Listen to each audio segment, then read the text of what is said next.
Welcome to stage 8 of the Tour de France. This is Matthew Keenan with you at the top of the Mer de Bretagne, where Daniel Teklehaimanotz is one of the riders who is in very high demand with a huge Eritrean crowd on hand.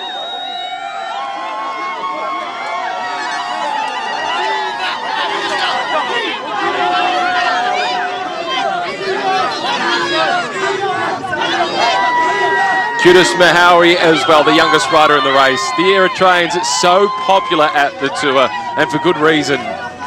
Jade, and this is what confronts the peloton from Rennes through to the Mer de Bretagne, 181.5 kilometres. Category 4 climb at the midway point on the stage. It's then on to the intermediate sprint before the Category 3 climb through to the finish line. The second time the Tour has finished here.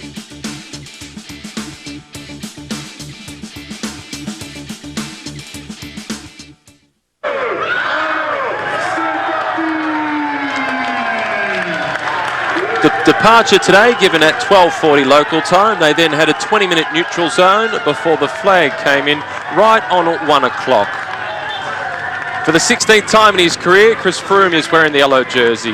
Nairo Quintana patiently waiting for the mountains.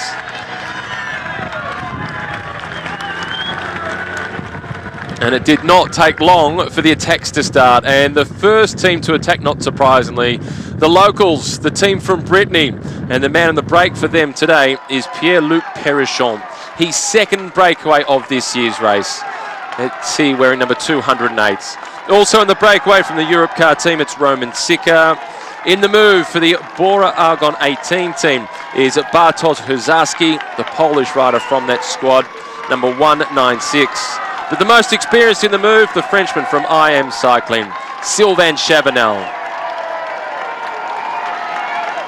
Sylvain Chavanel has been a multiple stage winner at the Tour. He's worn the yellow jersey, he's worn the green jersey. We're not sure what colour jersey he'll be wearing next year, as his current team, the Swiss outfit IM Cycling, have made the public announcement that they will not be renewing his contract. Saint-Mère-le-Grand, the town that they're now going through, which is named after a saint lived from 540 through to 617. And prayers are said to be offered to the healing saint of dermatosis.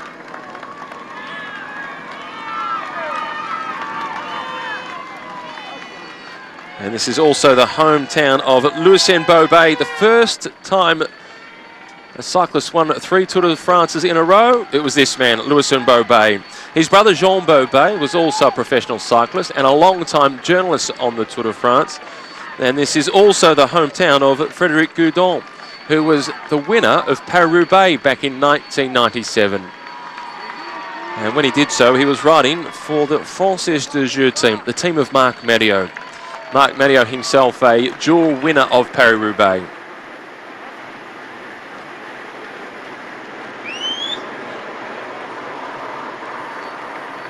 Beautiful mural to Bobet, one of the greats of French cycling. 3-time winner of the Tour. And once again, it's Thomas de Gendt sitting on the front for Lotto Soudal. And behind him is Sepp Van Mark from the Lotto NL Jumbo team. And we've then got MTM Quebecer also riding towards the front, assisting with the chase. Could they be holding out some hopes for Edvald Boasson today? Last time the race came here, that was in 2011, and it was Cadel Evans who won the stage ahead of Alberto Contador. Contador celebrated as if he had won. But the photo revealed a little later on that it was indeed Cadel Evans who went out the winner. The Chateau de Caradeux is the building, by the looks of it, that the main peloton is just making their way past. They're a little bit further back down the road than the breakaway group of 4. And Ryder Hagedal, as always, sitting down towards the back, number 164 in the green colours. Speaking of green, that was the leader of the points classification that we saw just momentarily. And this hotel in the centre of town, which was built in 1933, inspired by the town hall of Gouda in the Netherlands. town that we went through at the earlier part of this year's race.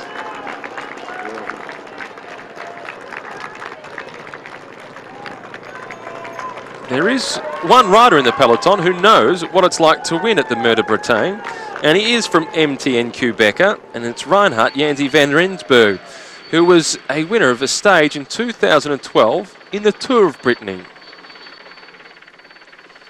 The Chateau de Hac, which was initially the hunting residence of the Dukes of Brittany. This chateau was built in the 15th century. It has 6 turrets scattered throughout it. Director Sean Yates has said Peter is not a sprinter. He's a lot more than that, Peter Sagan. I'm sure you'd agree. He's a lot more than just a sprinter.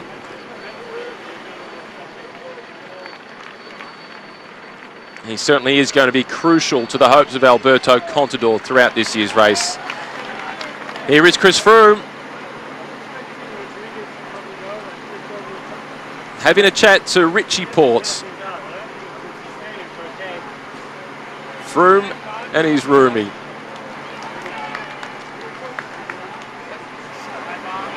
Unzu, the sports director for Movistar, the team of Nairo Quintana, has said that they've been really impressed with Chris Froome thus far, particularly on the Mer de Huy, which is a climb that doesn't usually suit his characteristics, and that he was very good across the cobblestones, particularly when you consider how that stage unfolded for Froome last year, and that it's been a fantastic first week for the Brits.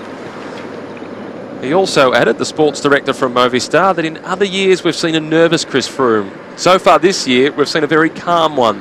And the deficit for Nairo Quintana is going to be difficult to make up. Quintana, one of the pre-race favourites, in 16th position, 1 minute and 56 seconds down. Perichon in his second breakaway of the race in the black and green colours. The team that hails from Brittany, the region that we race through today. Roman Sika at the back of the group as they just coast along at 54 kilometres per hour.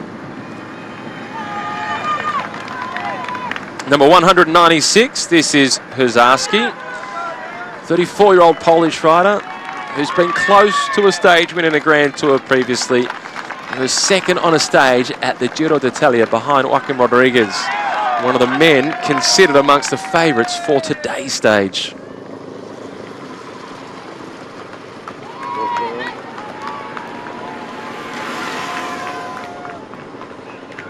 Last year, the man that got the nickname as the breakaway killer was Ji Cheng from the Giant squad. Giant Alpecin as they're now known, as he was closing down the breakaways to set stages up for Marcel Kittel. Perhaps this year's breakaway killer is Thomas de Gendt in the red colours of Lotto Soudal.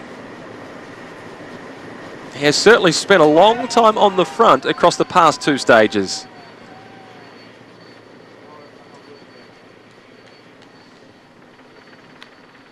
We're also seeing a rider from Lotto NL Jumbo riding towards the front. They're hoping for a strong performance today from Robert Geesink.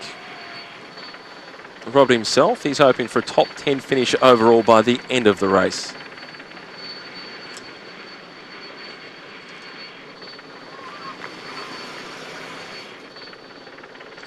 And this Chateau de Beaumont that we're now looking at dates back to the 15th century.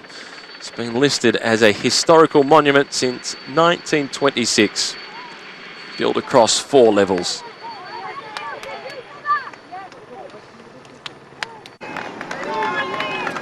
This is very much the hotbed of cycling as well as we move into Brittany here, and earlier on in the day we went through the hometown of a man who won the Tour de France on 3 occasions, and that of course Louison Bobet. It's also the birth town of Frédéric Guédon, who's a winner of 2 of the great one-day classics, and those classics were in fact Paris-Roubaix and Paris-Tours. But this youngster on the far side, Warren Barguil, remember that name? Because this young man won 2 very impressive Pyrenean stages in the Vuelta a España a couple of seasons ago, and I have to say that this year he's riding on home turf because he is a Breton, and they're all very happy to be racing on home soil. 3 stages in Brittany. Yesterday's stage into Fougères was just inside of the region of Brittany. Today is throughout the whole of the day in Brittany, and tomorrow's team time trial is exactly the same as well. And it will be a testing team time trial because Although it's not long, as we have seen team time trials in the past, it's only a very short team time trial as the riders move away from Vannes to Plumelec. It's pretty tricky up towards the end because it's a slightly uphill finish, around about 1.5 kilometers up to the summit of the Côte du Cadoudal, as they call it here. And don't forget, you have to wait for the 5th rider to cross the line to stop the clock. So we're looking at the front end of the peloton now at 107 kilometers to go. Currently, most of the pacemaking being done by the one team, and it's Lotto Soudal. It's Thomas de Gendt doing that pacemaking. I was just mentioning, I think the reason that they are looking to do the pacemaking is not necessarily for Andre Greipel today, because it's certainly not the sort of climb that I think Andre Greipel will survive on. Maybe the other rider on their squad, and that of course is Tony Galopin, who in the past has won a stage of the Tour de France, and that was into the great rugby town of Oyonnax. And that's way down to the east of France. He also wore the yellow jersey as well in the Tour de France on that occasion. And I think today he's looked at this race route in his race Bible and put a little cross by the side of it and said, that's the one for me. And I think that's why we've seen this work being done by Lotto Soudal. But a lot of other riders will be queuing up thinking today is a very good chance for them to get a victory. And especially, I think, most of the top contenders overall will be looking at a win today. So we're not too far away from the undulations now, Paul. Let's have a look at this. Well, the local agricultures from the Côte d'Amour, which is the region we're going to, our savoir-faire, our knowledge of how to cultivate things. And certainly, if you talk about Le Coq de France, well, there it is. It's all the way through this district. And although this is very much an agricultural region, it's also a big fishing region once we get over to the coast, and renowned, of course, for its oysters and mussels. It's like fishing, and that's what exactly the main field are doing currently. They've allowed the breakaway to go clear and get that advantage, and they're just letting them play before they reel them back in.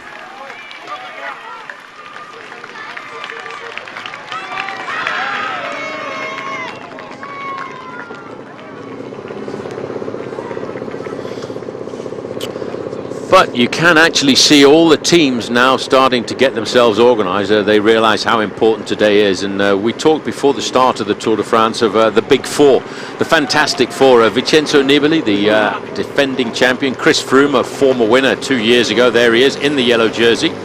He inherited that yellow jersey yesterday after Tony Martin was unable to start yesterday's stage with a very nasty broken collarbone, which was operated successfully during the night of yesterday and yesterday morning, and he was in fact watching the race finish. The next little chateau, just not too far away, is the in the town of Guittet, the Chateau of Couillon.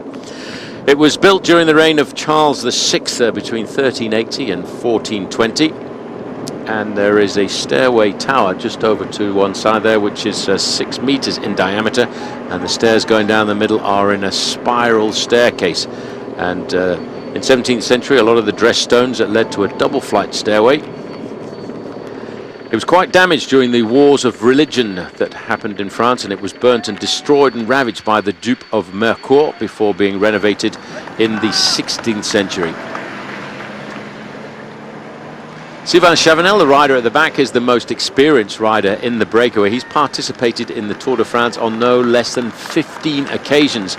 Unfortunately, this year he's actually not got any performances at all, really, to his credit. A man who last year won 7 races, including the National Time Trial Championships and a race in the Poitou-Charentes and the Grand Prix of Plouay. This year, he has yet to open up his account. He was only 3rd in the National Time Trial Championships and 3rd in the National Road Race Championships. He was 36 years of age just before the start of the Tour.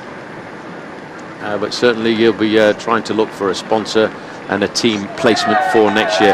This young man, though, Romain Sicard, back at the main field. There's a little bit of a mechanical incident here. That's Nicolas Edet, one of the riders, many of riders who've had an accident so far. You can see the bandages on his left shoulder there. Quick change, and back into the convoy of cars to try and get himself back up to the main field.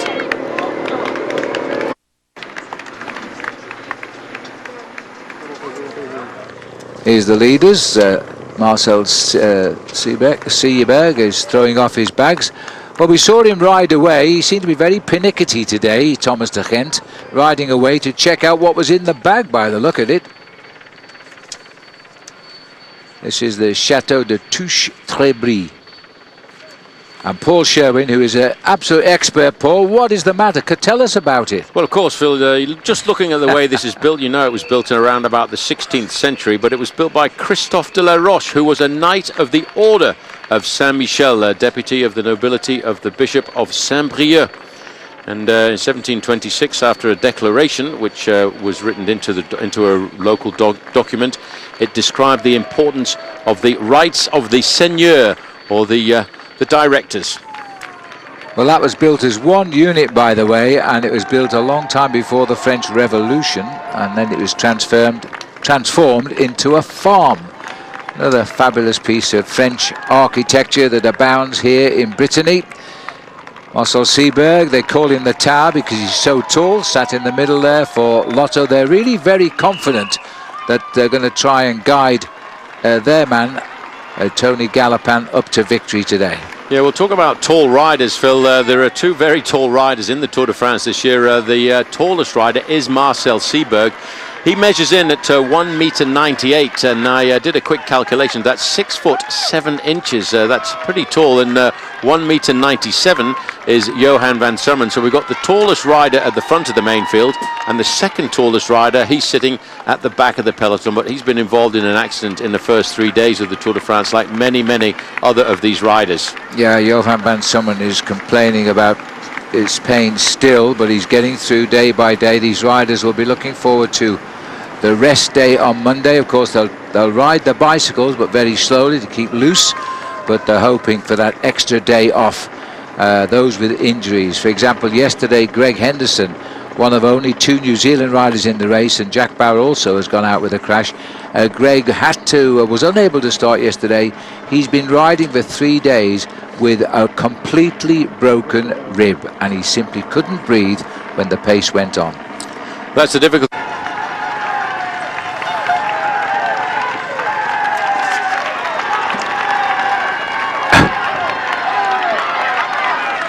Super atmosphere. The race radio is actually warning all the race at this very moment about the number of people on this climb to go carefully.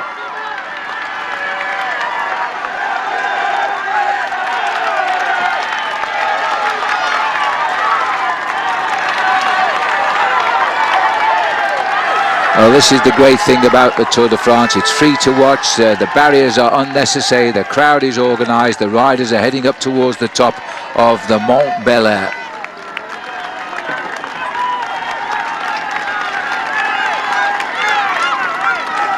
Sometimes it's very important in the first part of the Tour de France just to get these single points, because if you can lead this competition, well, it gets you a lot of publicity for the team. But what a crowd in Brittany. I'm not sure Sylvain Chavanel can get through here with the IAM on his jersey. He's going to let Sicard take it. Roman Sicard gets his first point in the King of the Mountains this year.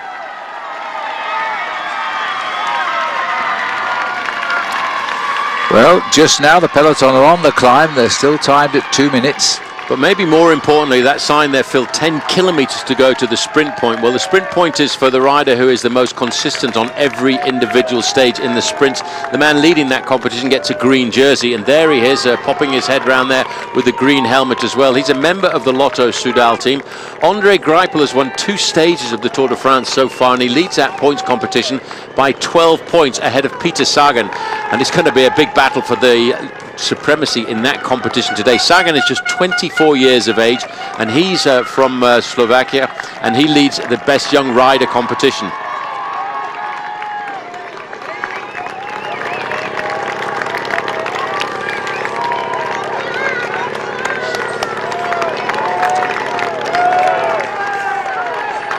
Well, the green jersey of Greipel, he's 12 points ahead of Peter Sagan.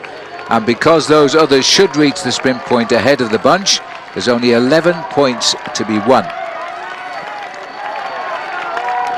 from winning the sprint. So they're going to go head-to-head for sure. As you come into the town of Mur de Bretagne on this occasion, you actually take a right-hand turn and go down a little bit further into the valley to make a longer climb up to the summit, making the climb around about 2.5 kilometers long. It drags up initially little bit of a false flat and an average gradient around about 4 and 5%, and then there's a very sharp 90-degree bend to get into the steepest part of the climb, and it's almost like a wall in front of you, and that's literally where it gets its name from, the Mur de Bretagne. But once they get over the summit, it actually flattens out a fraction for about 400 meters. There's John Degenkolb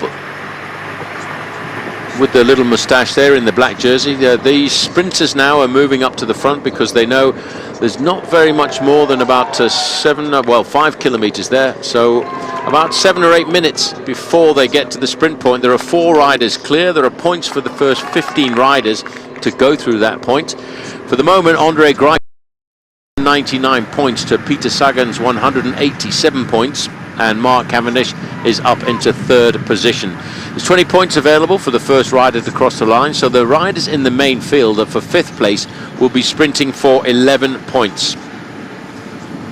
This is a competition where you can get points on every day, but it's slightly weighted towards the sprinters with more points available on the flatter stages, although today is not deemed as a sprinter stage because it's an uphill finish.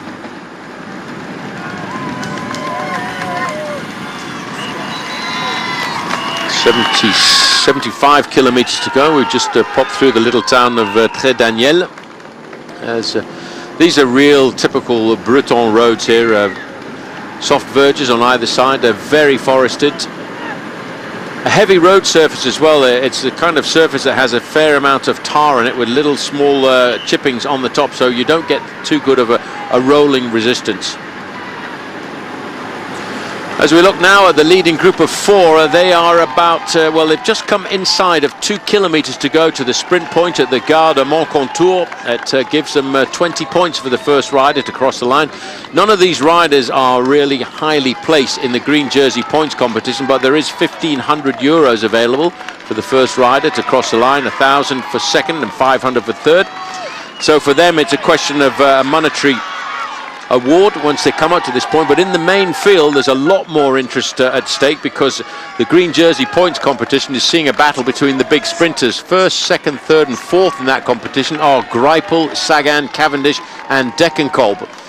Greipel is the leader currently with a 12-point advantage over Peter Sagan, but Peter Sagan is the winner of that competition for the last 3 years in a row. Go to the advantage of Peter Sagan. I wonder if he's had the chance to get some information filtered back to him. In this modern day, Phil, of cell phone communication, it's a lot easier for teams to get information back to the race. Well, I reckon the man at the back here, Pierre-Luc Perichon, the local rider, will be putting his nose out front to try and win maximum points. Look at this now. This is Andre Greipel. He looks over his shoulder, ouch, straight into the eyes of Mark Cavendish, who won his 26th stage of the Tour de France yesterday. Puts him 3 in the overall rankings of stage winners. Yes, but the man who's had the most successful sprinting so far in the race is the man in the green jersey there, Andre Greipel. Coming up alongside him in the black and white jersey is his compatriot from Germany, John Degenkolb. The dark green jerseys over to the right-hand side, well, those will be the French favourites, and one man who's been close is Brian Cockard. Little bit of move at the front here. It's Huzarski who's gone, and he's taken with him Perichon. Perichon will want it. The local boy flying the flag for Brittany. And he's going to get this one. He's got 100 metres. Huzarski, I don't know whether he can take him. He's going to have a go, I think. So he gets himself about $1,800, €1,500. But he's got it. More importantly, he's won in Brittany. Bear in mind, these two teams are teams that came in as a wild card selection. They're not part of the Formula One. They're not part of Division One, the Super League. They are teams that got in there. And you can see that they're obviously very keen, Phil, to get themselves some money into their bank accounts. Now this is Giant Alpecin. They are trying to lead this out for their man, John Degenkolb, who does like to sprint with a little hill in its place. 500 metres to go. It's all uphill to the line now. And Greipel knows that now. He's got Cavendish on his back wheel, but we have the beard and mustachioed John Degenkolb here. He's not in our picture. That's Koen de Kort coming through at the moment. He's got Degenkolb on his back wheel. That's the lead out. Greipel's trying to chase Degenkolb, and no sign of Peter Sagan or Mark Cavendish taking this one on. So if Greipel can get this, he might move a little bit more clear. He's going to have to take on John Degenkolb, but he's showing a fine speed there, Andre Greipel, on a difficult finish for him. He gets it. Well, just have a look at that acceleration there. There's Peter Sagan in the white jersey. If Cavendish comes across 4th from the main field, Peter Sagan in that white jersey 5th from the main field. But for a man who at the start of the Tour de France, Phil, in that green jersey, Andre Greipel said, well, I'm not interested in the green jersey points competition. I think he's changed his views. He's got to pay for that green bike they built for him 6 days ago. He's now going to lead this competition possibly for 7 days by the end of this day. So well done to Andre Greipel. He's looking to keep that lead as long as he possibly can. He'll have huge problems next week in the Pyrenees. Federigo, as I say, see the red, white and blue bands around his arm? He's allowed to wear those as a former French national champion. I don't think this breakaway will survive, but it was just a little move by Peric Federigo. I thought, well, let's just have a crack here. There's an opening happened, but the fact is that there are too many riders in there, but it's the French riders have seen this as an opportunity. Pierre Rolland. Rolland has lost quite a bit of time as well in this race because he's one of the riders who had come to this race and banked everything on riding well, but so far he's lost a huge chunk of time. He's more than 10 minutes behind overall. And in the main field, not a surprise really to see Team Sky coming to the front and saying, right, no choice, let's nail this back and just come back to a good old status quo. They were given an armchair thanks to the hard-working Lotto Soudal team who were rewarded with that best of the rest victory by Andre Greipel, but now they've got no reason to work at the front. They've dropped off, the breakaway has split the field, and it's going to force Sky to chase at a time when they really didn't want to throw too much energy away. And this immediately, you see, has swallowed up the breakaway because of the reaction. The world champion has come through, looking very sharp now, Michael Kwiatkowski. That little flick of the elbow, Lars Bohm is coming through, is to say, come and give us a hand. There's a gap here. Well, this is one of those situations when, you know, you've always got to be attentive. They allowed, just because of the sprint point going through there at Moncontour, a little bit of a gap to form. The sprinters were saying, well, oh, what's going to happen here? We better stay in contact. As they look over their shoulders, the fact that the neutral service car is in there behind them is an indication, well, I was going to say the indication of a 30-second gap, but, you know, Sky have all of a sudden said, right, let's nail it all back. And you can see also coming forward the Cannondale Garmin squad. Lotto Soudal, they're not too worried, but now you can see a lot of group very, very keen to sort it all out. They can't allow this one to go. There are some riders here that they might have trouble getting rid of over the next 10 days of cycling, so they've got to keep an eye on them. Serious movement here. This is a very, very good opportunistic move to test the waters, and they swept up that breakaway, I would think, ahead of the planned schedule, but they've got them and now they're racing. Gap is at 23. It's up to Sky to chase it down. Well, I know Race Radio is getting very excited about all of this, and now we've got this gap at 23 seconds. That's around about 400. It's mainly the sprinters in that leading group, and what a coup that would be for the books if all of a sudden the sprinters were able to get into a large breakaway situation just like this. Well, this is going to ensure a very fast last 67 kilometres if they can keep these pressures on here. Everybody checking out. Kwiatkowski also wants people to help him here. Well, the problem is, Phil, this is too big a group, so you're not getting that much cohesion. That was Sylvain Chavanel looking up, saying, come on, guys, let's get ourselves organised. But when you get a big group like that, a lot of guys think, oh, this is quite nice. Christmas has come early this year. I'll get a free ride to the finish. But you see the roads now, they're undulating all of the time. And here in Brittany, they're often dead straight and they're just roller coasters. And that includes the finishing climb. You turn onto it 2 kilometres out and you see it straight ahead of you going into the distance. It's a very difficult road to judge your effort on. There's still riders willing to try and establish a move here right now as they continue to pile on the pressure.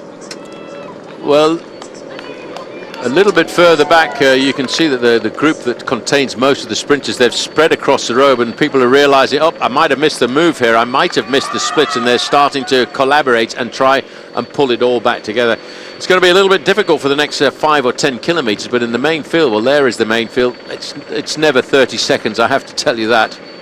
Oh, I don't know, it's on a hill here, and they're stretching it for sure. The lime green jersey, we've not seen a lot of those taking responsibility for pacemaking so far. And that's, I think, because they really do believe that they've got a chance of a stage victory today. And that falls onto the shoulders of Dan Martin. But these three riders who've managed to get themselves into the breakaway, that's Bartosz Uzacki on the front, a good time trialist, good man to have in a breakaway group like this, joined by Michel Golas. Golas is the rider just on the far side from Quick Step. The Quick Step rider is a Polish rider. In the middle, sandwiched in the middle, Lars Bak in the red and white jersey. And there is a little bit of a wave over on the right-hand side. Huge crowds are turning out here, always big crowds when the race comes into Brittany. And just looking down at the peloton, they're certainly not hanging around this afternoon. We're coming up to 4:10 in the afternoon, French time. A gap between the leading group of three riders and the peloton, who are boring along here at about 50 kilometers an hour, is now up to 52 seconds. All of the main contenders in that group that we're looking at. Well, I think today they'll be thinking about a little bit of a showdown. I think they would like to have a sort out. So last time the race came up here for the finish was when Cadel Evans got himself the victory. Mur de Bretagne, turn down towards the right, you go slightly downhill for a kilometre or so, and then with 3 kilometres to go you take a very sharp hairpin bend to the left, and then you start up a wide boulevard. That's where the riders will try to position themselves, and then it's a 90-degree right-hand bend. You've got to be in the right position and in the right gearing as well when you make that right-hand bend, because all of a sudden straight in front of you is the wall, le mur, the Mur de Bretagne. And could also be a nice little tryout for the riders in the dark blue and green jerseys, of course, of Team Movistar, because Nairo Quintana, he was involved in that accident with Tony Martin. The funny thing is, when you go back to that accident with Tony Martin, you had Tony Martin went down, Nibali, TJ Van Garderen and Nairo Quintana. The man who just missed out, in fact, he was bumped into, was Chris Froome, but he just managed to get his body around the falling bike of Vincenzo Nibali, and he stayed upright on that occasion. Nibali said nothing to worry about, it was mainly superficial. They're all playing it down. Van Garderen seemed to me to have the easiest landing in that crash, because he landed on top of everybody else, but in fact Nairo Quintana did get a chain ring into his forearm, but that's well bandaged up and he's had a couple of days to get over it. Well, the gap's hovering at the 1 minute margin at 51 kilometers to go to the finish. That's these speeds are only going to take them, I would say, about an hour and 10 minutes. They've struggled to stretch it out from 30 seconds that it was a little while back to the 1 minute margin, but there is some firepower in this leading group.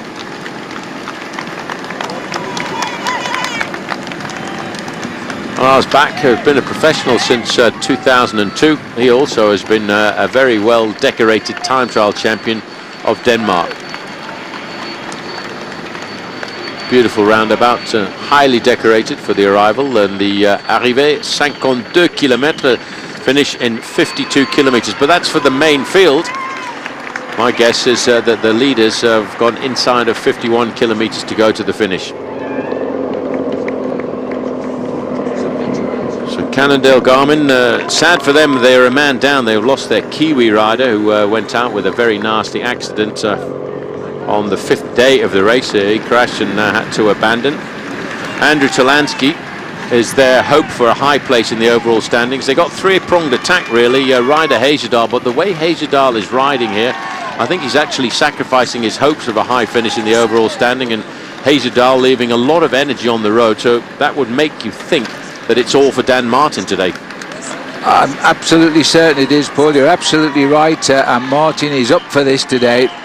And if he can get his team to reel in these three, they're causing a little bit of concern. We're only just 50 kilometres from the finish, just around 30 miles in Loudéac at the moment. Ooh, I'm glad our camera went the right way there. That was the long way round for the other two. Well, funny that they made that error, because strangely enough, if you get a chance to drive the Tour de France race route, there are actually arrows. There's a board just before you come into a roundabout that which suggests which is the best way to go around. And obviously the two at the back here, well, they weren't looking at the board, and Hudzarski got the best line and got himself, as you can see, 5 or 6 seconds advantage going around the corner. But he will wait for these guys. There's the little board I was just telling you about. Well, this is Loudéac, Paul. This is the linguistic border here, which separates the regions, where Breton was spoken to the west and Gallo to the east. Well, this is it's an amazing country, and I've just been looking up the Breton flag, and it's a flag that I thought had been around for many, many years, but in fact it only came, it was only introduced in around about the 1930s, and there are 5 black bands on the Breton flag for Lower Brittany and 4 white bands for Upper Brittany, and that's how they decided to bring the Breton flag, and it has certainly been very, very much adopted by Lower and Upper Italy, and there's always a big discussion about whether or not Nantes is in Brittany. Well, as far as the Nantais believe, it very much is part of Brittany. Is he still part of Brittany? You saw the peloton there hitting that same roundabout and spreading both sides as well, but we've wandered off to give you a closer look at the St. Nicholas Church here in the centre of Loudéac. They'd begun to build this in 1758 and they managed to finish it 7 years later. Back to the action. 106. The peloton look as though they're still dodging roundabouts, but they're all about holding it together. It's all about Cannondale Garmin. Yellow flag is up, warning the riders of the roundabout, because yellow is danger in Europe, by the way, not red. Quick glimpse there, Sammy Sanchez. Amazing to see the rider at the back there with all of the bottles in the red and black jersey. Sammy Sanchez, he's doing a lot of work for the Team BMC. Olympic champion in 2008. Obviously, BMC, I think they've got a lot of faith in their man TJ Van Garderen. Before this race, we've talked a lot about the Critérium du Dauphiné. There are 2 big races, 2 big indicator races that we look at before the start of the Tour de France. One is the Tour of Switzerland. The other one is the Critérium du Dauphiné, and in fact TJ Van Garderen was leading that race up until 3 kilometers to go to the finish, and the only man who was able to drop him, the last man standing on that occasion, was Chris Froome. Froome attacked him inside of 2 kilometers to go and put just a few seconds between himself and TJ Van Garderen, and that gave Froome the lead over Van Garderen, but everybody now believing that Van Garderen is the dark horse.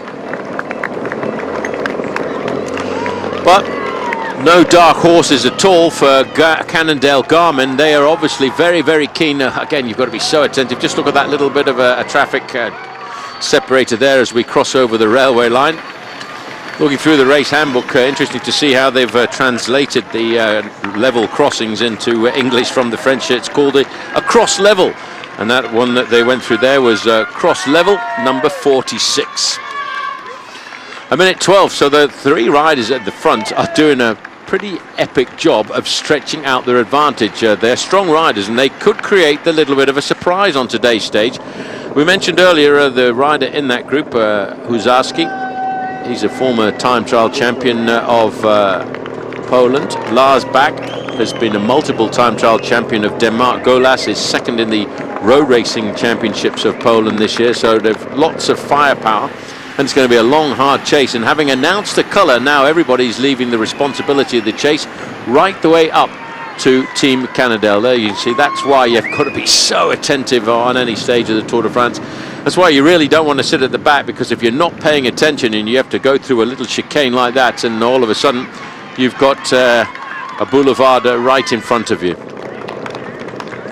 Sky, you can see in the black and blue jerseys, they're quite happy sitting in the second row, allowing this other team, and obviously very, very keen now are Team Cannondale Garmin to get the victory. And there's a race course, by the way, just on the far side. A very good chance to see that. That's a Calouette race course just outside of Loudéac. It's known for its trotting races.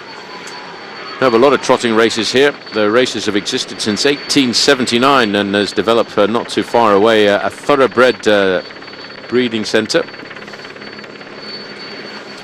Stands hold 5,000 people, and there you get a chance to see the Fête de Cheval, the Festival of Horses, on the 9th of August.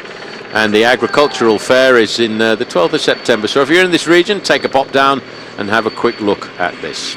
The track, by the way, is 1.2 kilometers around, a grass track with a 340-meter finishing straight, 18 meters wide. Back to the leading group. Lars Bak in the red jersey, Lotto Soudal, Michel Golas, Ethics Quick-Step in the blue and black jersey. In second position, Bartosz Huzarski. He's been in the lead of this race since the 6th kilometre. He was one of the first 2 riders to go out on the attack after 6 kilometres with Sylvain Chavanel, and he certainly is still generating an awful lot of firepower. Well, this is going to hurt the peloton. I don't think they're entirely expecting to have to chase from just over half distance of this stage left. 73 seconds. They're still gaining. Nobody helping Cannondale. Yes, they want Dan Martin to win, but they could do with a few more workhorses in the engine room, I think, as they fan out. That's always the problem, Phil, where when you put the full team on the front, then all of a sudden you're committed, and you find that you don't have too many mates in the main field. So they've all of a sudden, everyone said, right, well, obviously, Dan Martin's going for the victory today. Cannondale have put it all on the line. Well, we'll leave it up to set them and see how much firepower they've got. Just looking under the saddle here, this is the little, I don't know what you call it really, but it collects the data which gives us information on the riders, and every rider has one under his saddle. A sender unit, I suppose, or a transponder. I believe the term is a telemetric transponder. Telemetric transponder. Oh, well, I must use one of those when I go looking for my lost rhinoceros in Africa. And I did check, it does weigh in at 80 grams, and it sends lots of information of the rider's GPS location, and if you can have a quick look around the internet, you'll find how to log into the information of every individual rider. You can pick your own favourite riders and see where they are in the main field, see how fast they cover certain points of the course, and see the sort of speeds that they're attaining. And they actually sent back a little piece of interesting information today.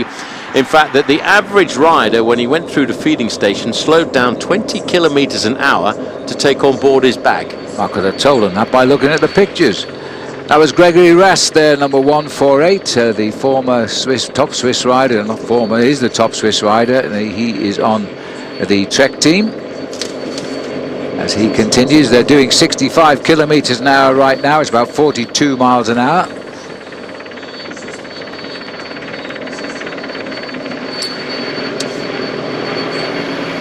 So it's all up to one team now, and it puts a lot of pressure onto a rider like Dan Martin when you see the whole of the team coming to the front, because you know that the reason they're doing this is it's for you.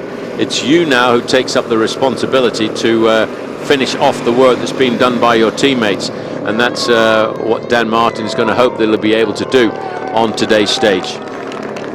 Nathan Haas is the rider on the front. Queuing up behind all these riders, though, as we get a little closer to the finish, we'll start to see the teams of the overall contenders. Astana for Nibali, Sky for Chris Froome, BMC Racing for TJ Van Garderen, Tinkoff Saxo for Contador, and of course Movistar, who so far for me have been an exceptionally good team over the flat stages, which in the past has not been the case, because in the past Movistar have been a great team for the mountains, angling their team and making it solidly built just for the mountain stages. But here they've probably got the best balanced team they've put in the Tour de France. Well, looking now at the Breton flag, which is flying quite high over on the right hand side, and that is because we're right in the heart of Brittany. The whole of today's stage is in the Breton region of France. Number 71 sitting in the back of the group, he's trying to conserve as much energy as possible. This is the leader today, I think, of Lotto Soudal. That's Tony Galopin. Won a stage last year in the Tour de France. He wore the overall leader's jersey, and as you can see, the big wind turbines in the background. This is what the race route has looked like so far. The red spot we went through was the King of the Mountains point at Col du Mont Bel-Air, and the green triangle was the Gare de Mont Contour, and that was the intermediate sprint point where the first rider to go through there was Romain Sicard. And these three riders, in fact, after the sprint point, the race actually had a group of almost 25 riders going through it. Split up, came back together again, and then finally these three were able to establish a lead away from that group, as the main group containing guys like Mark Cavendish, Peter Sagan and Warren Barguil were brought back into the peloton. But over the last few kilometres, they prized up to a maximum advantage of 1 minute and 15 seconds. But at 40 kilometres to go now, it started to tumble. It's down to 1 minute and 9 seconds, with a lot of teams now starting to take a little bit of interest. And what a great chance to do some beautiful painting at the side of the road.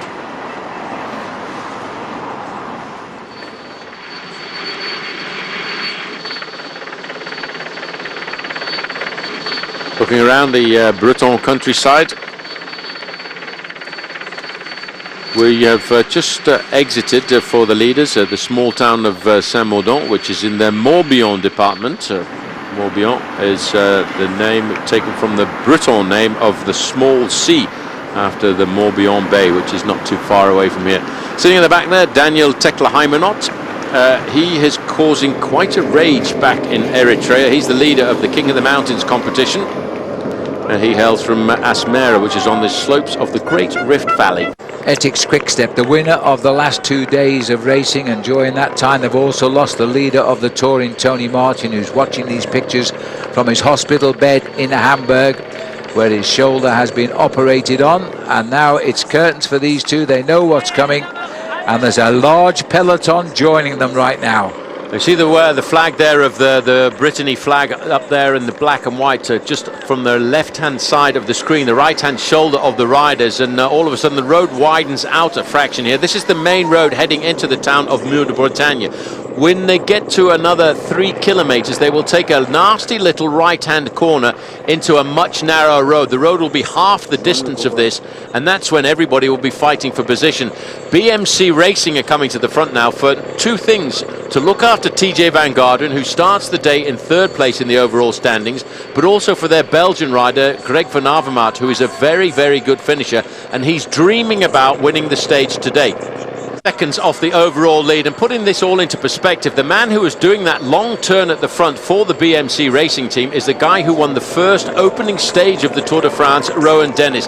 This is an extremely powerful team, and funnily enough, TJ Van Garderen, Phil, has had to ride a little bit under the radar. We've talked about the big names, Alberto Contador, Vincenzo Nibali, and all of the others, but Van Garderen is well up in the overall standings and hasn't so far put a wheel mark wrong. And yes, I agree with you, tomorrow night he could be in the yellow jersey at the end of the team time trial. Here's the right-hand bend I was telling you about inside of the Mur de Bretagne. You could go straight on there if you wanted to, yes, straight to the top of the climb. But the race organizer taking them over towards the right, down to the bottom, and that makes this final climb of the day, I think, just a little bit longer. And Andre Greipel said, I've done all I can for the guys today. He's not going to be scoring points for Green tonight as he lets the race go away from him. So we've made the right turn in the village. We are 6 kilometers now away. We'll go downhill, very fast downhill, and then it's all the brakes before we turn sharp hairpin left, retrace down the main highway, and then we make a dead right-hand turn, and there is the wall. But unfortunately, before that, at 4.5 kilometers to go, there's a hairpin left-hand bender off this small little neighborhood road onto the main highway as they turn left to start the ascent up to the climb. And I think that from that 4.5 kilometers to go to the sharp 90-degree bend is where we're going to start to see riders taking risks to position themselves, because I think you've got to go around that corner to the start of the Mur de Bretagne in the first 10 positions, because it's a 90-degree bend and the road goes to half the size that it currently is. See the pressure at the end of the peloton now. It's the tail, and at the front is the main contenders here. Riders who have done their job to try and keep their leaders at the head of that race are now dropping off. Their job is done for the day. They need to recover for tomorrow. Chris Froome in yellow in a safe place, trying to keep an eye on TJ Van Garderen. Well, that there shot we got of the main field just gives you an indication of the speed that these guys are currently doing. They're doing up close to 40 miles an hour going down here. Here's the little left-hand bend I was telling you about just a few moments ago. This is the hairpin onto the highway. They're taking it wide and fast, but they're all coming around safely. Let's hope so. This is crucial now. This is a beautiful road that takes them to the dead turn onto the climb, but it's a couple of kilometers away. They're all reassessing where each other are. Well, that's what they're looking for. That's why the rider on the front looks over his shoulder. Where's TJ Van Garderen? Well, there he is in about 3rd position. He's got a teammate up alongside him. TJ Van Garderen today, although he's high in the overall standings, I think he will try and sacrifice his own chances of a stage placing to try and get his teammate Greg van Avermaet a victory. They realise that the Belgian on their squad has got a very good turn of speed when it comes to the top of a short, steep climb like this one. 4 kilometers to go as we go under, and Contador's team now, Tinkoff Saxo, have also come to the front of the race.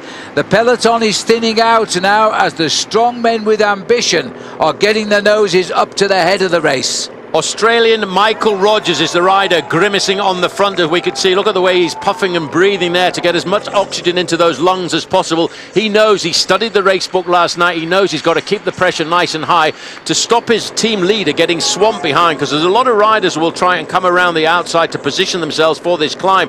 We've also got Orica Greenedge moving up to the front, and I wonder just how Michael Matthews is. Michael Matthews is the rider who's got the ability to win a stage like this, but he had so much bad luck on the opening days. Like many other riders in the Tour de France, he's pretty much bandaged and stuck together.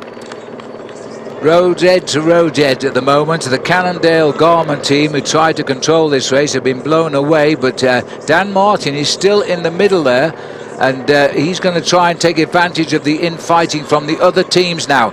3 kilometres to go.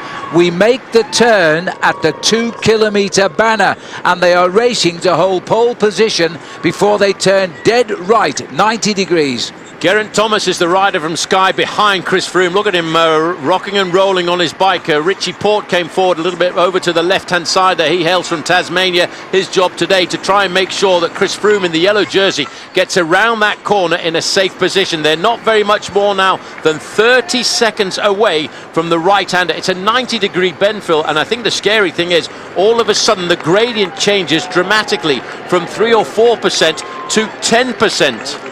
Yes, and you see it, it's dead straight. Yeah, no hiding from this one, and they'll see the crowd too on both sides of the road waiting to welcome the riders on, because from this point onwards to the finish, everybody had to walk. No cars were allowed. They're repositioning now. Froome again has put himself 7th or 8th rider up there. Quintana is up there, Contador is up there. Then big men are going to have to go for this one. Wait for the turn. It's at the 2 kilometre sign. That bunch has gone from about 180 strong to about 45 making the turn. As they come up towards the line now, right on the front of the race here.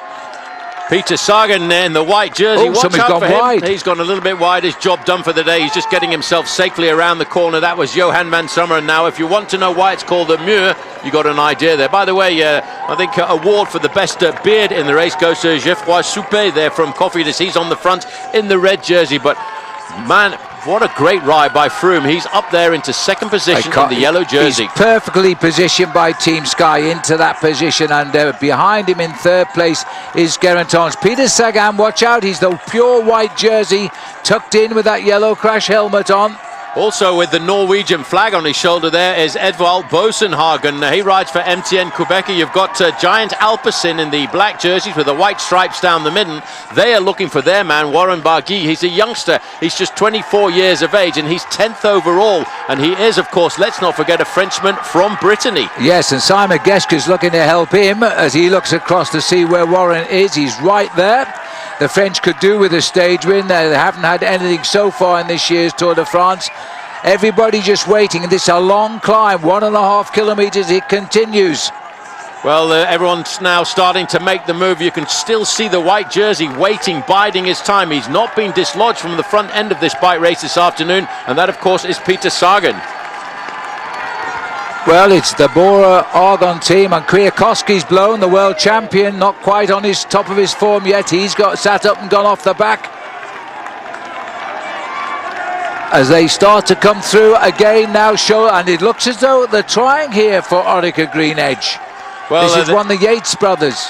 Well, you can see all of this struggling happening behind now. These riders will remember this climb from a couple of years ago. Barguil is not too far away. I'm looking back to see if I can spot whether or not Contador's there. Daniel Tekla-Heimer, not his job done for the day. He now is just trying to survive up to the top of this climb. Well, this is one of the attacks here. It's Adam Yates, the identical twin of Simon, who's got himself onto the front. Christophe Riblon, I think it is here, who's trying to pile on the pressure. Well, Froome is taking up in second place. Froome is taking up the chase behind. He's got no teammates up alongside him. He's got Joaquim Rodriguez behind him in second position. Behind him in the white jersey is Peter Sagan, running out of teammates this afternoon. So the men that are thinking long-term to Paris and are fighting for seconds here, Chris Froome is in the hot seat. Geschke is the rider on the right, but it's Froome that closed down the gap. And what about Peter Sagan, who sits second overall in this race in that white jersey? He's right there at the moment. Well, now you can see, look at the acceleration of Froome. He's wiped away those accelerations now. Right up into third, fourth position is Peter Sagan. Sagan now, I think, to you, Phil, is going to be the most dangerous rider. He's not been put any distance at all between himself and the contact. Oh, an acceleration! Well, it's an acceleration. It's gone for by AG2R here, who's launched an attack on them. It doesn't, I'm not sure whether it isn't Romain Bardet who's put the move in here from Team A. And what's happened here? There's trouble here for last year's defending champion, Vincenzo Nibali. He's losing time there. He is dangling off the back. Now the attack from Dan Martin. Dan Martin, who's trying to make a long run to the finish after all of the hard work of his team, has winded it up. He's got away. He's got one rider to catch. This is Villemoros, who's gone at the front. He's surprised with his third place finish on the Mer de Huy, and he's now making his run for the finish. Can Dan Martin reach him? Sagan looks over his shoulder. No reaction from the field. Well, he's looking over his shoulder to see if somebody's going to help him. They can't respond to this move at all by AG2R. This was a man who was very aggressive on the slopes up to the Mer de Huy. Dan Martin is trying to come across the gap, but at this point in the race, Phil, he's not going to close it down. Alex Villemoros wins the day. He slipped away, the former mountain biker, and Dan Martin, annoyed with himself, comes over in second place. Alejandro Valverde gets third, and Sagan in amongst the places again, but the win still eludes him. Well, now the time is counting. Vincenzo Nibali is coming in, and with Andrew Talansky there, they lose about 4 to 5 seconds, I would think. Well, a few time bonuses lost there for Vincenzo Nibali, and I wonder what he's going to think about that. The short, steep climb put paid to his chances of trying to get the psychological advantage on a day like today. Well, the hill was a sprint in the end, but this man in his first tour blew them all away. Well, he certainly did. A great move by him. He was well placed on the stage up to the summit of the Mer de Huy. And a man here who a couple of years ago, by the way, did not have a contract. He was given a chance to come back and ride for AG2R, a former mountain biker as well. He had a silver medal in the under-23 World Championships in mountain bike a couple of years ago, and he was second, and Peter Sagan was fourth. And obviously the team management putting a lot of faith into him. Dan Martin, the team rode their hearts out for the Cannondale Garmin rider this afternoon, but he got caught out by that attack. And of course, Alejandro Valverde showing that he's quite ready for the challenge as well. Here's confirmation then. Villemoros of AG2R wins by 5 seconds ahead of Dan Martin and Alejandro Valverde at 10.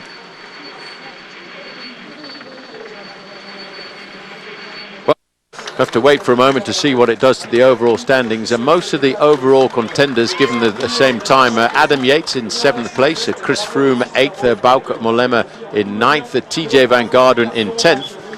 But certainly what a great move by AG2R, and this team always seems to come up with the goods when it comes to the Tour de France. Expensive paint job on the house for the King of the Mountains colours for 2015, but Alexis Villemoros has landed a great victory for France, the first stage win of this year's race as well. And Team AG2R, well, good for them. And a nice sprint too by Alejandro Valverde, cleaning up from the rest there with a good result there.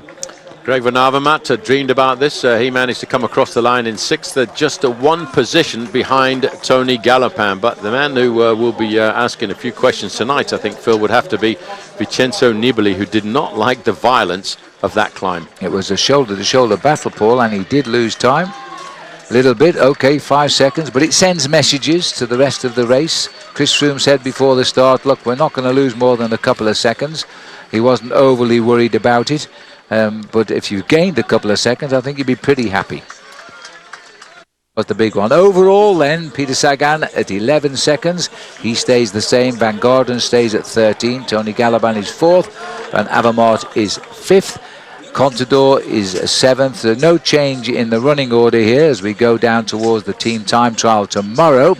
and the first rest day of this event on Monday. Chris Froome, he finished alongside one of the Yateses on the line, but he was happy enough, I think, just conserving his lead, and they've gained a bonus. Yes, Nibali's lost time. Yeah, but I think the interesting thing, Phil, is you can take that whole number of riders, throw them up in the air, and they will come down in a completely different position tomorrow, because tomorrow's team time trial.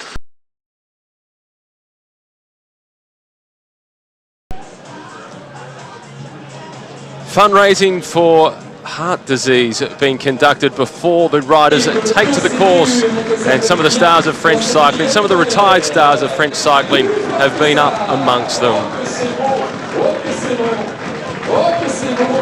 Orica Green Edge, they are the first team to start, which is quite a surprise. It's a team that's had a disappointing tour so far, with 3 riders having crashed out and another one of their significant men, Michael Matthews, seriously injured. Normally Orica Green Edge, they would be one of the contenders for the team time trial, but today it's a question of survival. This is Michael Matthews at the back of the group. He's got less bandages on, at least less bandages that we can see on today. They're possibly covered up underneath the long arms of his skin suit. Orica Green Edge, they did win the team time trial in 2013 on an extremely fast course around Nice, when it was enough to move Simon Gerrans into the yellow jersey. They also won this year at the Giro d'Italia to take the Maglia Rosa, the pink jersey, where we saw Simon Gerrans have a stint in pink. So too Michael Matthews, who's here wearing number 105. Simon Clark also had a brief stint in the the pink jersey. The first win in Europe for the Orica Green Edge team, that was a team time trial at Torino Adriatico in their first season. So it's a discipline that they've got great pride in, particularly given that a lot of the people within the management side of the Orica Green Edge squad come from the track program, which has always been very successful in the team's pursuits. But they do have a bit to cheer about Orica Green Edge, despite the many woes. Yesterday, Adam Yates finished in 7th, Greg Van Avermaet, and 1 place in front of Chris Froome, and Simon Yates finished in 23rd position. Both of them, the twin brothers, they were in that main group with the yellow jersey of Froome, Contador, Quintana, Valverde, Sagan and co, and they were 10 seconds in front of a small group that included the defending champion, Vincenzo Nibali. They also came in ahead of Thibaut Pinot, who was 3rd overall in the race last year. Andrew Talansky, the American hope for a top 10 finish. So there's a lot to be optimistic about for the rest of this tour for Orica Green Edge. Much of it with the Yates brothers, and the man who is surviving at the back, Michael Matthews, he could still be in with a chance. Possibly the transitional stages between the Pyrenees and the Alps, we might see number 105 on target for a stage victory. Gerrans, Albacini and Impey are no longer in the race. All out as a result of injuries that they incurred. For Gerrans and Impey it was on stage 3, for Albacini it was on stage 5.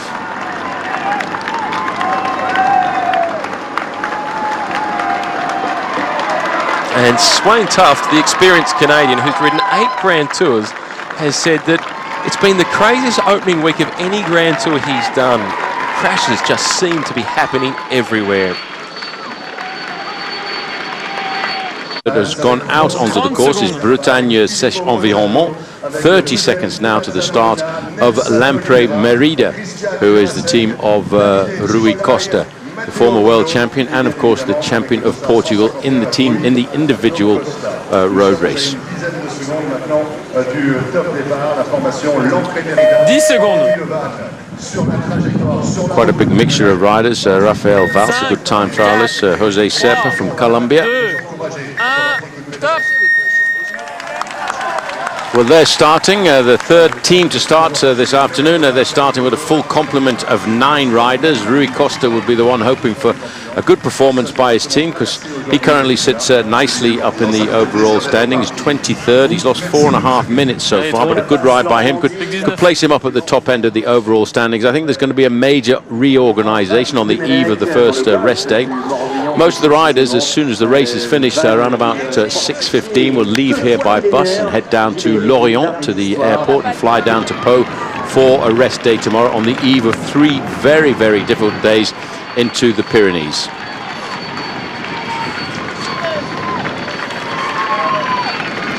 Just a quick look down there at the start. So this is Vannes, and this is the Château de l'Hermine, which was originally a castle given its name for the defensive and residential building built by the Duke of Brittany around about 1380. A beautiful walled city. In 1798, the 2 towers remaining from the ducal residence were destroyed by Julien Lagorce. Well, we'll be sorry to see the end of the beautiful chateau that we've seen over the last few days here, both in Normandy and in Brittany. Brittany being given a big slice of the Tour de France this year because it was missing out the last few years, and they certainly paid Brittany back. There are reportedly around the course, and we'll see them as we move around the course, a lot of people watching the Tour de France today. Well, Lampre is the team that's gone. FDJ will be the next team to leave the start house. They are starting at 5-minute intervals. That's to try and stop any of the teams getting mixed up with each other. And just to emphasise, the time of the team is taken on the 5th rider to cross the line. So in other words, you're only as good as the 5th man in your race team today. Now, theoretically, that's not too bad a finisher to have the 5th man finish. But here, the difficult thing for the riders, Phil, is the fact that they finish at the top of an almost 2-kilometre climb. And the top part of the climb, in fact, is the hardest. And inside of the last 500 metres, it's 7.2%. So you could see a guy start at the bottom of the climb with the rest of the team and lose himself at 10 or 15 seconds in the charge up to the finish line. That's why it's going to be very careful to nurture and steer all of your riders through the whole of this 28-kilometre course. Well, Lampre underway. We're picking them up as they say au revoir to Vannes, heading now to the Plumelec for the finishing ride of the day. They've got all 9 men. See what the difference the extra 3 men make here, as they're much bigger team time trial formation. Poor old Orica lost a third of their team with broken bones, and Michael Matthews, by the way, riding in that lineup with broken ribs. That needs to do a good ride is the team of Thibaut Pinot, who finished 3rd in the Tour de France last year. FDJ, or Française des Jeux. L'ex-champion de France, Arnaud Demar, qui a réalisé 2 top 10 sur cette édition 2015. Sébastien Chavanel, le poisson pilote. Well, just looking at this team, they've got to do a great ride for their man Thibaut Pinot, because he hasn't had a great start to the Tour de France. The man who finished in 3rd place overall last year. Française des Jeux, yes, Thibaut Pinot 3rd last year, not having such a good ride this time around, but they've still got their riders here in the lineup. Just lost their 1 man, William Bonnet, crashing out of the Tour de France early on this year. Very bad crash on those long straight highways. Tricky old start this. The boys are coming out a little bit gently. A massive crowd in Vannes to see them on their way.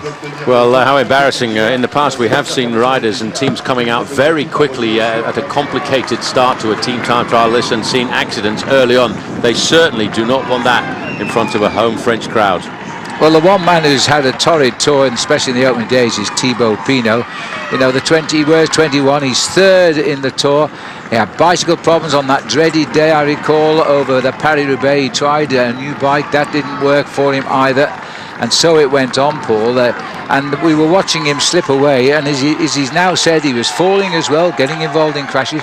He's since said he's got no chance now of a podium in Paris, and he might aim for the King of the Mountains. Well, he has to change his goals, I think, during this Tour de France after a lot of bad luck at the start, but the team have got to get him psychologically ready because there's still 2 weeks to go.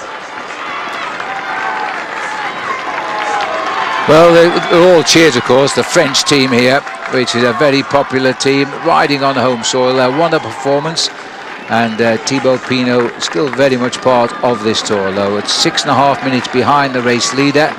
I think that's pretty near impossible to recover, even on the high climbs of the Pyrenees, which are with us on Tuesday, by the way. That's when we start our journey through the southern mountain chain linking France with Spain. Soudal.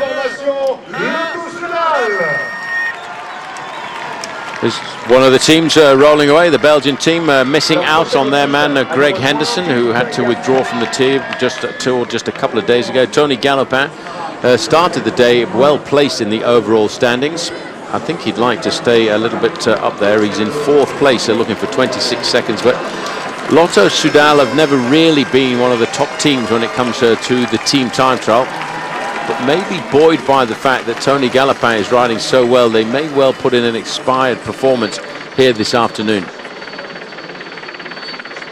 And just looking there, a rider from FDJ has been caught up. This is because, as I said, this is quite a tricky and technical course here, especially after the first 10 kilometers. The first 10 kilometers are very, very fast as they move away from Vannes through Kerglat and then through Saint-Ave, through the first time check, and then they've got a long false flat up to Mont-Blanc, and that climbs up steadily, not very much, not a great amount in altitude, but up to about 150 meters above sea level.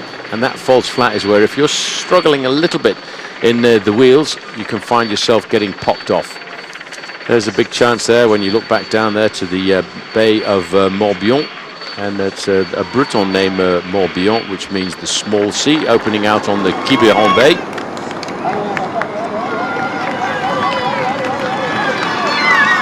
Back with Bretagne, they seem to be riding quite well. They're looking now to go through the second time check. The fastest team was the first team through there, Orica Green Edge. These guys have been in the saddle for 26 minutes. Orica Green Edge, well, 22 kilometers.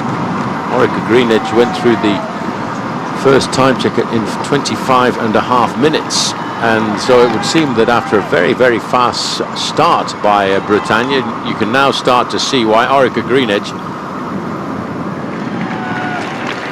So Team Europcar have done a pretty good ride as well. The second best time for Europcar at the first time check, 11 minutes and 18 seconds. Right now back with Team Lotto Soudal. This is Lamprey. They're looking at the time of Bretagne. They recorded the best time there as they went through the second point to 23 minutes, and Lamprey are going to go well inside of that. Lamprey Merida. Let's not forget, they are down one man. They lost Matteo Bono, and so that's a good ride by Lamprey coming through there. As you can see, this is really very much a coastal town, a coastal city, and Vannes, by the way, has been the start to many Transat races, and a number of big Transat yachts are actually developed and built and assembled in the boatyards in Vannes. Back with Astana, well, they're the first of the teams of the big favourites to start, and they start at 5 minutes to 4 o'clock here. Astana is a strong squad. They've got all 9 riders. Vincenzo Nibali will be supported by Lars Boom, Jakub Fulsang, Andrei Grivko, a former Ukrainian time trial champion, Grubchev, Kanget, who himself is a good time trial, Scarponi, Taramay, and Louis Vestrat. So Lamprey have recorded the best time as we go back now to have a quick look at Lotto Soudal.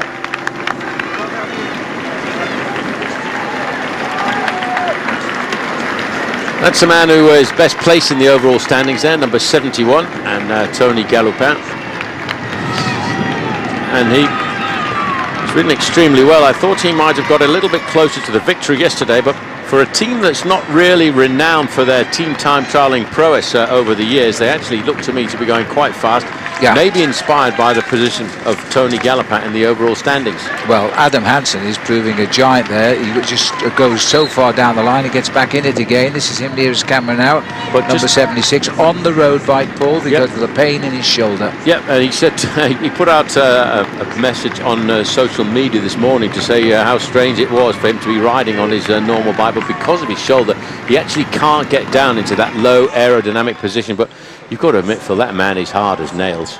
Hard as nails. This is the 8th team to go. I Am Cycling. Eddie Seigneur, Director Sportif, former champion of France, as we're looking for a good lineup here now, and maybe a good performance from this team. Well, a few people think this is a team that could produce a wild card performance. They are a good team. They are well drilled in the team time trial discipline, and for them, I think it would be quite a coup if they could.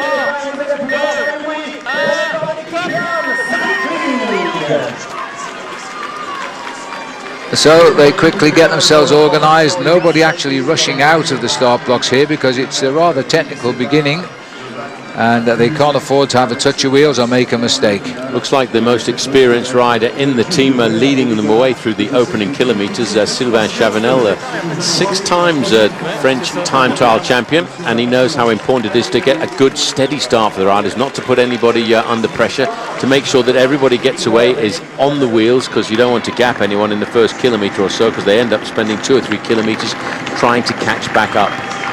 Winning these team time trials for this team, but they're carrying a passenger. They've lost 3 riders with injuries. They've completely realigned their sights on this year's Tour de France.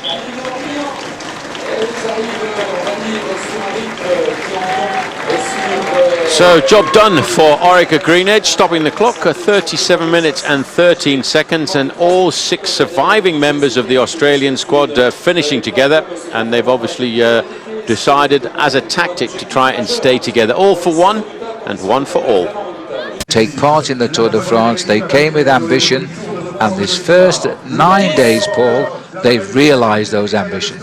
They have, and I think we'll see a lot more of them, because it's a very strong squad, and of course happy to see Daniel Teckelheimer in the polka dot jersey. Good day for him today. Be wearing that jersey when we go down to the Pyrenees, to the real mountains, when we recommence our racing on Tuesday, as they get themselves underway here. Well, it was fabulous to see some of the photos and images coming through on social media from Asmara, which is the capital of Eritrea, where people are actually grouping together to be able to follow the Tour de France in plenty of the cinemas in downtown to enjoy the coverage of the Tour de France, and their now national hero, Phil, I'd have to say, leading the King of the Mountains. This is Team Movistar. For me, this is a team that could create a bit of a surprise this afternoon. That's Alejandro Valverde in the rather large sunglasses over to the right-hand side. And the man on his right shoulder is Nairo Quintana. The team, both of these riders could be amongst it when we get into the Pyrenees. The first 8 days have been a big worry for that team, but now they're getting to where they excel, and that's in the mountains. They'll do a good ride today, I think.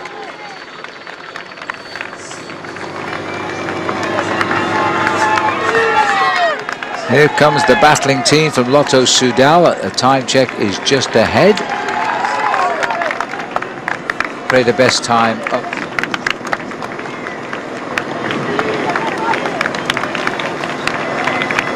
So, time check now as we come to the first time check. The time to beat at that point is the time of Lampre 11:11, and I didn't quite get the clock stopping there as they went through, but it wasn't too bad a time coming through for Lotto Soudal. They're looking to keep their man Tony Galopin, number 71, a little bit further up. The second best time at this point is currently Europcar at 7 seconds and Française des Jeux at 13 seconds, but it's the next time check which I think is the most precarious, because it's a very, very difficult part of the course. Adam Hansen, number 76, they're riding a normal machine. In fact, when we looked at just a little earlier at Team Movistar, another rider who's had to make, just struggling to stay in contact there, and this is one of the big riders, Jens de Boucher. He's a former national champion of Belgium. He had a difficult time staying in contact. Down to just 5 riders now for Team Lampre. This should be a good time for Lampre. They've been the fastest so far. And this is at the finishing line now, so I think we'll see a new marker here, Paul, because they've been heading it up right round. Yeah, but the big problem is, Phil, as I mentioned earlier, it's so important to keep 5 riders together. This is not about finishing 1 or 2 riders. They will be the new leaders, but the question is, can they nurse that 5th rider? Because the important thing is, this is not the strength of an individual, it's the strength of the team coming up to the line. Just hitting the line is Lampre. They're putting the best time for the moment on the board, just outside 33 minutes. And they've been leading at all of the checks, so they've confirmed of the first 7 teams through, they are the fastest time at the finish. We only had 3 teams arrive at the finish, mind you, and it's quite clear, Paul, a lot of teams are cracking on that last section of the course, because the Bretagne team only came in with 5 men, the required minimum. Team Europcar doing a pretty impressive rider. They were second at the first time check. They're coming up to the second time check now, and they've also gone through there with the second best time. That's an indication that they've managed the middle part of this race quite well. I have to say, plenty of teams can go out quickly, but there are two sections of the course between 10 and 15 kilometers, which I can see from the profile are very difficult, and then from 20 to 23 kilometers with two very long false flats. In fact, they've dropped back a bit there for only the fourth time at the second time sprint there. They're for Team Europcar, 35 seconds down. And the Lotto team with Adam Hansen, by the way, they're still in amongst it. They've got the third best time at the first check, 11 minutes and 20 seconds. 6 riders from FDJ in our sights here just at the moment. So it looks to me... Here in the team trial, you can see that the teams try to stay together as long as they can and using their riders to a maximum. And then once a rider goes, okay, I can't follow the speed, he just does one more last big pull for the team, and then he pulls off, gets out of the way, and tries to finish within the team, within the teams or within the time limit. And they definitely need 5 riders up here. And I walked this morning the stage, the last kilometer. It is hard. You want to have 5 fresh riders in the last kilometer, because otherwise you're going to lose too much time here. Thank you, Jens. We're watching the start now of the Dutch Lotto Jumbo team here. There are 2 Lotto teams. It's the National Lottery of Holland, this one. The other one's the National Lottery of Belgium, as they take their start here. It's quite strange there when you think about the support that the national lotteries have put into cycling, because although we don't see the National Lottery named on Team Sky or on British Cycling, it in fact is the funding from the British National Lottery that has supported a lot of what were originally minority sports. When you think about swimming, rowing and cycling, the development and advancement of those sports has been due to the funding coming from the national lotteries. So Lotto Jumbo, they also need to put in a pretty good ride here, because they've got a man who is currently just outside of the top 10 in the overall standings, and that is Robert Hessink. He wears number 131. He's a little bit further forward. Great crowds here. As I say, as you look at these crowds moving away from Band, they're pretty technical and pretty precarious in the early part. Fortunately, it's dry, because as you can see, those white bands, the pedestrian crossings you can see in France here, if you get a little bit of moisture on those, they can be quite horrendous. Then throw in the fact that these riders are riding aerodynamic machines, which have really been designed for aerodynamics rather than maneuverability. And some riders have a little bit of a difficult time actually handing them round technical corners. Nice little look at the prefecture here of the Morbihan, which is the region we're in, and Vannes is where we made the start this morning.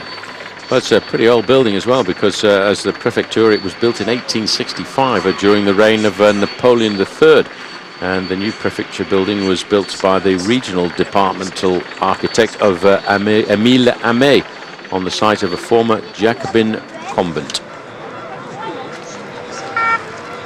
Now watching the rival of Argonne rather, they were 5th at the first check, and it looks like they haven't improved on the time here of Lamprey, because that's well, they've got themselves into a rhythm, but it's still a little way to where the clock stops now. Let me just see, they were 14 seconds slower than Lamprey at the first check. There's going to be still slower, but they're getting a lot closer to the Lamprey session, I think. Well, I think the important thing is, Phil, is to take a fairly conservative start here, because it's pretty much pan flat over the first 10 kilometers or 6 miles, and then once you get into the second segment, the next 10-kilometer section of the course, that's when you start to get these long false flats. And if you've got the power of a full complement of 9 riders, it is a little bit advantageous. These guys are down 1 man because they lost one of their riders in the early part of this race, and that was Andreas Schillinger, but they seem to be coping with that fairly well, because waiting for the clock to stop. It's just around this corner here. His second best time for them, just 23 seconds off. Yes, and as they've gone through there, the I Am Cycling team have gone through with the best time. First team to better, the third team off, Lamprey. They've actually gone through 7 seconds faster at 10 kilometers. So that's the Swiss team, I Am Cycling, 11 minutes 4 for them. Well, a lot of people thinking they could be a little bit of the dark horse in this team time trial here this afternoon. Of course, they've got a really good maestro when it comes to the team time trial, the individual time trialist, Sylvain Chavanel. This is FDJ. trying to nurse their 5th man up towards the finishing line, because they're down to 5. And this doesn't look like a hill on our television screens, but believe me, it is, and it's a real heavy one for 2 kilometers to the line. They've got to keep their 5th man. It's his job, and he's battling to hold on to the riders here, but he's going to get up on the line. Clock stops on the 5th rider, and they go there into 2nd place, 33.48 for FDJ.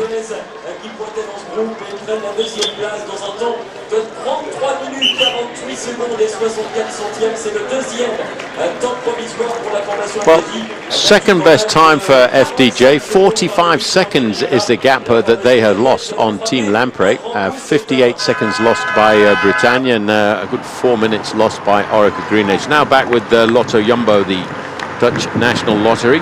This is a team that's looking after their big leader, and of course Robert Hessink is the man that they would like to ride well here. Wilco Kelderman just slipping back there, number 132. He rode a very good opening time trial in Holland, but since then struggled a little bit. Lawrence ten Dam at the back. Next team to come out, as you listen to the Breton bagpipes in the background, is Trek Factory Racing.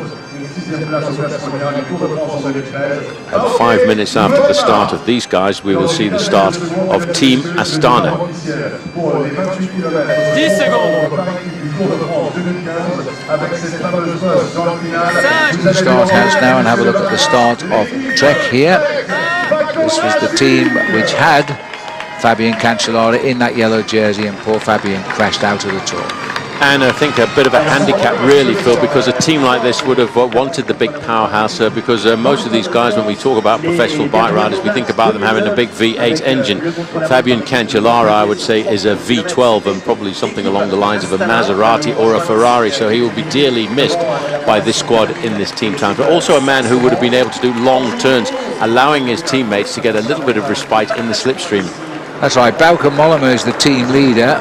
He wears 141, and he's the rider that they're now working for, and they're hoping to a good climbing session out of Arredondo as well during the next few days of this tour, and go in for some tough days with a major finish on Tuesday, top of a brand new mountain for the Tour de France. Yes, both Bauke Mollema and Arredondo were in that leading group of contenders at the top of the Mur de Bretagne just 24 hours ago, and they will also now be starting to think forward, get themselves through the rest day tomorrow down in Pau, and be looking up to the high spots of the Pyrenees. And I have to say, 3 very, very difficult days in the Pyrenees, but today's team time trial will have a little bit of a sort out of who is up and down in the overall standings, and we'll get a clearer picture of which are the stronger teams, not necessarily the stronger individual, but who's got the strongest team to support them in the next phase of the Tour. That's the situation at the first check. IAM Cycling's just gone through about 5 or 6 minutes ago with the best time, 11 minutes 4 seconds. Well, about 3 or 4 minutes now to the start of Team Astana. They start at 5 minutes to 4 o'clock local time, and then we start to get down to the big names. At 4:15 is Team Movistar, and I think Team Movistar will do a fairly impressive ride. They've got 3 national time trial champions on that squad. 4:30, the former world champions in the discipline, Ethics Quickstep, but they're also down at their firepower, of course, Tony Martin, the former leader of this race.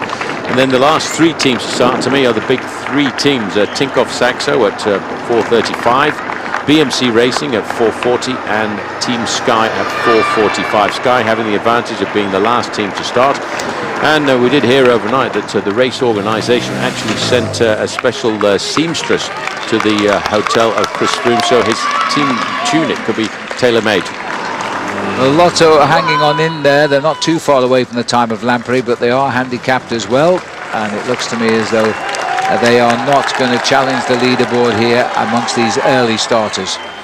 Well, Team Lamprey did a very, very good start. They started off with the fastest time of 11:11, and they set the benchmark for everybody else. But I have to say that Lotto Soudal, I think, are fairly inspired today by the high position of their man in the overall standings. And look at the rider on the front here. This is Thomas de Gent. He's the rider who has been doing a lot of the pacemaking to set up the foundations for the victory of guys like Andre Greipel.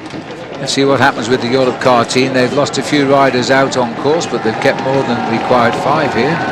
Just as they come, you can see the way they're labouring up this climb. It's costing them their formation, and they're just trying to get each other up the hill here. They keep looking around, seeing how they are. Thomas Buckler on the front, and it's the 5th man that they must leave there, and that's about all they've got now as they come up to the line. It's a nasty little corner there. Although the average last 500 meters is 7%, that final corner is around about 10%. And you will see Thomas Buckler look over his shoulder here. Just as he looks over his shoulder, he knows it's not much point of him riding up here like a madman, because he needs to nurse up the 5th man.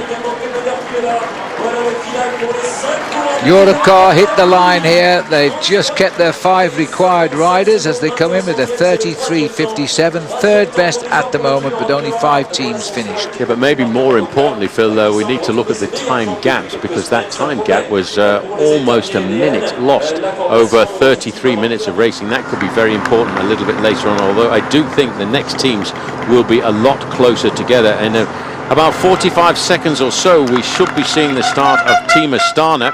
Now, Vincenzo Nibali, the question is, how are the team going to support him on today's stage? I think they've got a solid squad. And Vincenzo Nibali losing 10 seconds, well, I don't think he has too much to worry about just yet. There he is, the man that took the lead in the Tour de France last year for the first time on stage 2 when the race was in the UK and finishing in Sheffield. He lost it only for a day to a Frenchman, Galopin. He got it back and he won the race in Paris. He lost 10 seconds, as Paul said, on a very small hill yesterday. And that's made him look a little bit possibly fragile. We'll see. He needs to get some time back today, and Astana are on the way.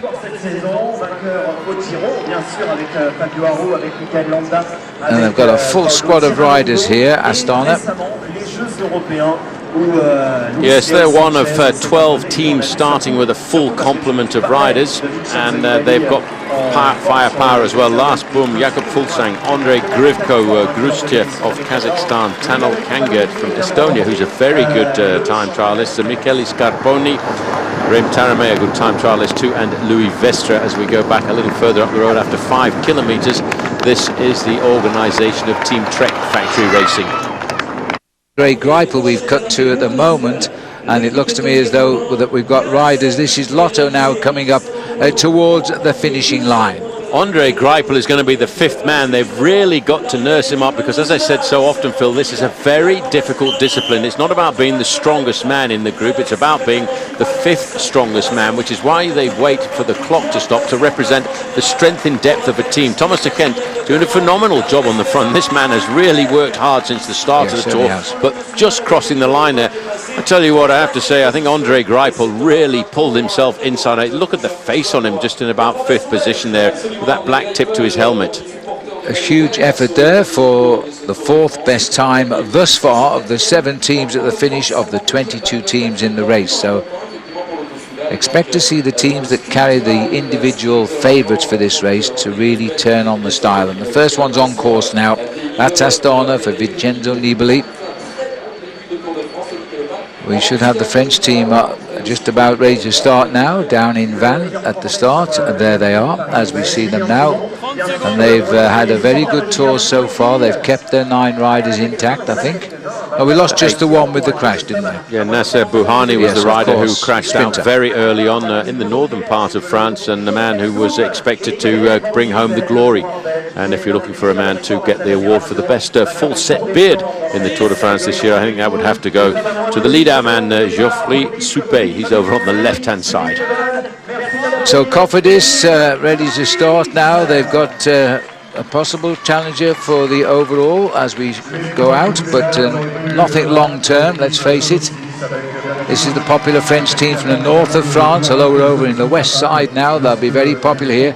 Geoffroy Soup is the man who's leading them away.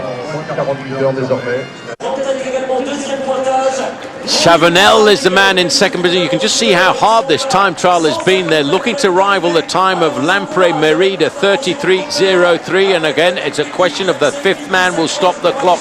Coming up to the line, the Chavanel has recovered a fraction. You can see just how difficult this is. As they come up to the line, they have stopped the clock with a new best time, 32.53. IAM Cycling go top of the leaderboard, but the big names are still to fire down towards the end. That's Chavanel. Lotto Jumbo now coming to sprint point number 2. They've gone outside the time of IAM Cycling, but I think they'll be reasonably happy with the time that they're recording for their man, Robert Gesink. The yellow helmets now of Lotto Jumbo here as they go out to the second check. They were 6th at the first check, where Astana is now the leader there. It's still a little way to go up to the checkpoint, but it looks as though they might be getting better here.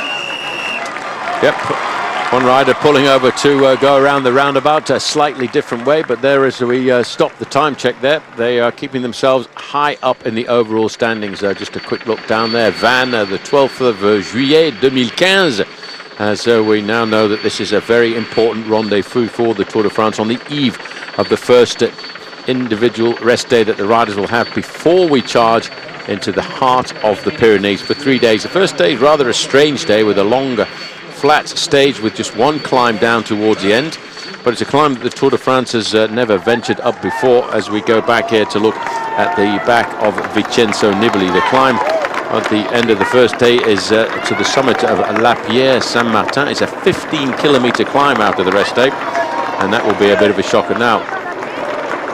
Down to 7 riders. Vincenzo Nibali, I wonder who calls the shots in this. Louis Vestre is one of the most experienced riders when it comes to the time trial. That is Joachim Rodriguez, and this is Team Katusha. They're down one man after their man Luca Paolini was thrown out for posting a positive dope control for traces of cocaine. Team manager Jose Acevedo, himself a very good climber, a very good rider in the Tour de France. The last 10 seconds now counting by for Team Katusha.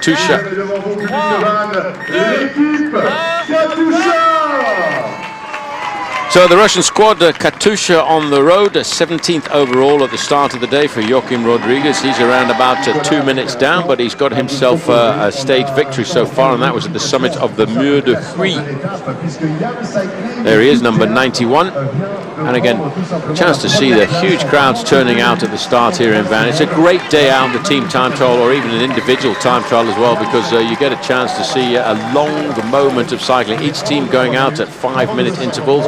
First rider this afternoon started, the first team this afternoon started at 3 o'clock. So you've got 2 and about 1 3/4 hours from the first rider starting to the last one. So it's a good afternoon out for everybody. And of course, in Brittany, you can always expect the crowds to be au rendezvous.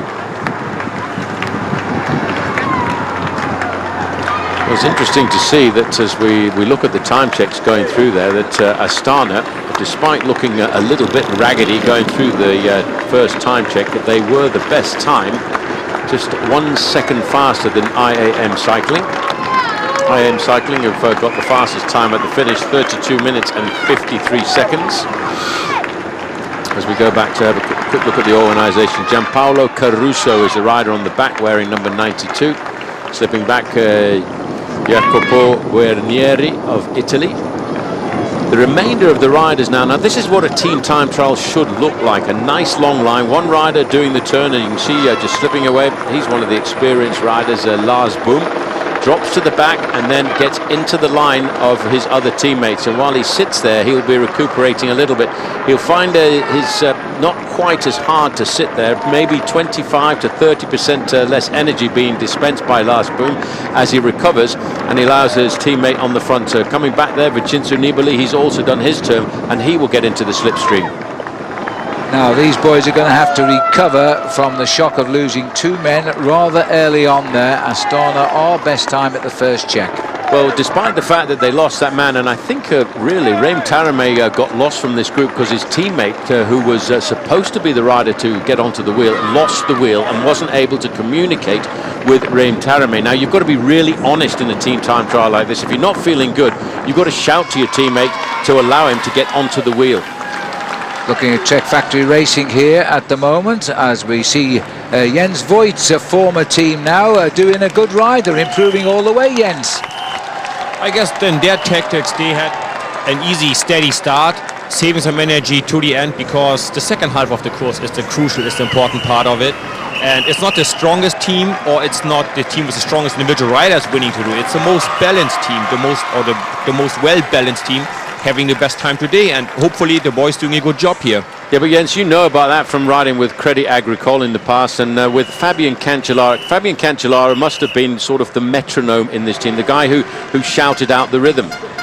Definitely it is. We always had, I mean, I spent many years now with Fabien Cancellara in the same teams. There's MTN Quebec coming by. Yes, they're coming in now, you're right, Jens. So we're looking at the man in the polka dot jersey, Daniel Tekla-Hymanot. He'll keep that today. There's no official mountains in the Tour today, but boy, they start on Tuesday.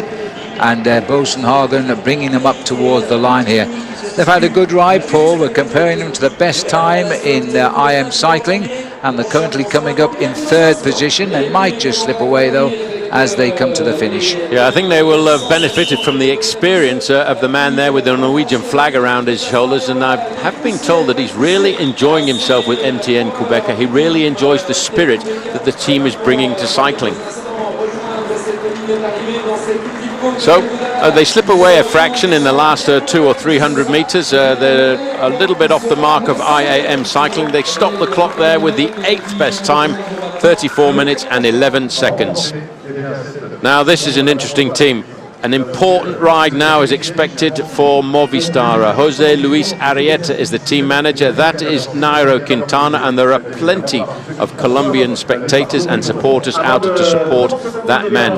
Just over to the second from the right-hand side is Alejandro Valverde. This is a team that contains 3 national time trial champions. The time trial champion of Spain, Castroviejo, time trial champion of Italy, Mallory, time trial champion of Great Britain, Alex Dowsett.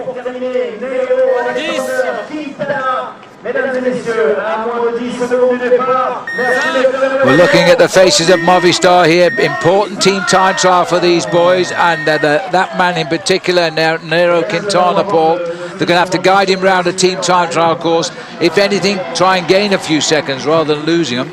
Well, this year, you know, this team over the past, Phil, has been regarded very much as a team just for the mountains, to attack in the hills and the Pyrenees and the Alps. But I think for the 2015 Tour de France, they've brought together the most balanced team they've had in recent years. They've got 3 individual time trial champions of their countries. You've got Castroviejo for Spain, Alex Dowsett for Great Britain, and they've got Mallory from Italy. So I think they've got the power to do a good ride in this team time trial.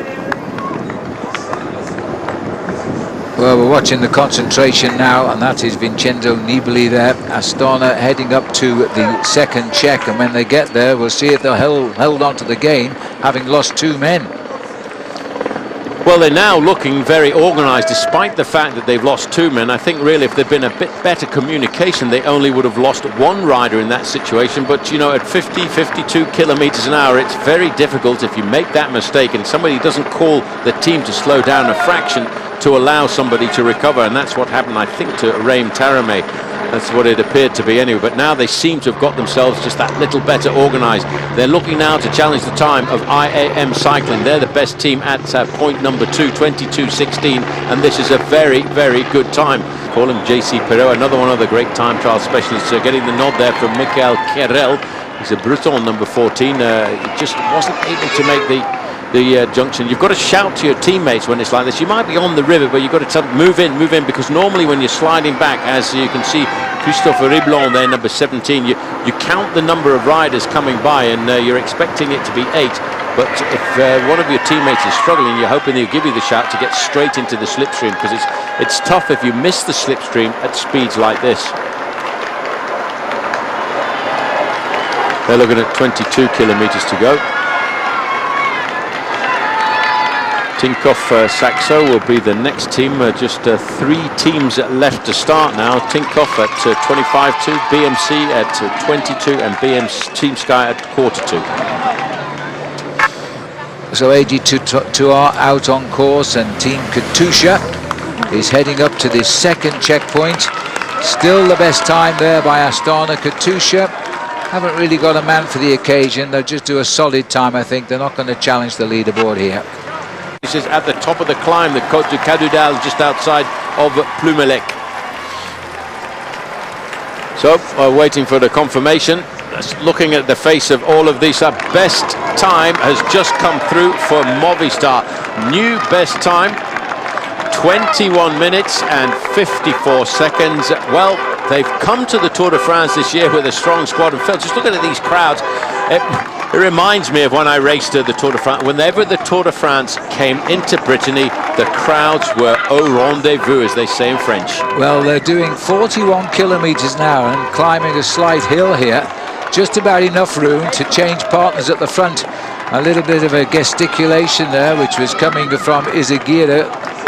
He wants to see where the line is working here, and the crowd are crowding just that little bit too close at the moment, trying to catch a glimpse of Nairo Quintana, or indeed Alejandro Valverde. Another great climber, just trying to get on the back there. Number 52, winner Anacona, one of the mates of Nairo Quintana. Quintana, well, he's up at the front. He's doing a great job of working, but now the pressure is starting to be felt. Alex Dowsett, we saw him yesterday. He's still got a badly damaged elbow. Well, Phil, he told us last night that he was very, very concerned about this stage, because this is the stage that he was brought into the Tour de France for.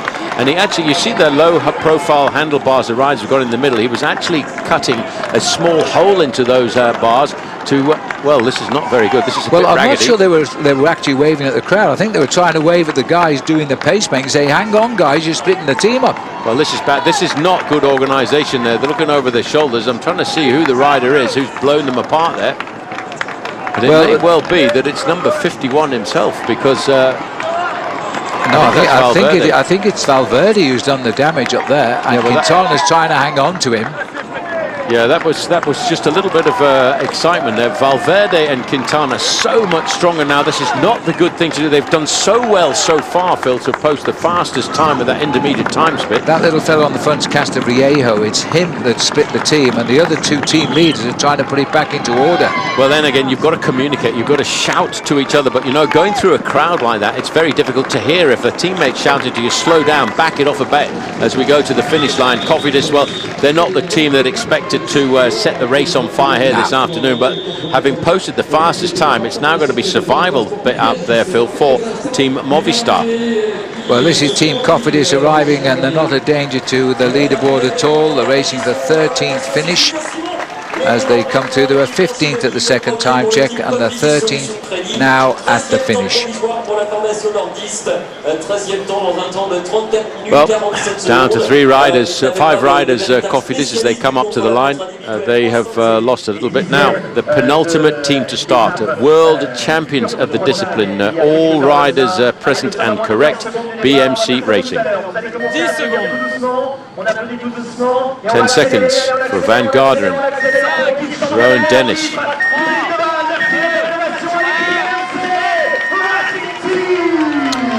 Quick glimpse there, number 61, TJ Van Garderen.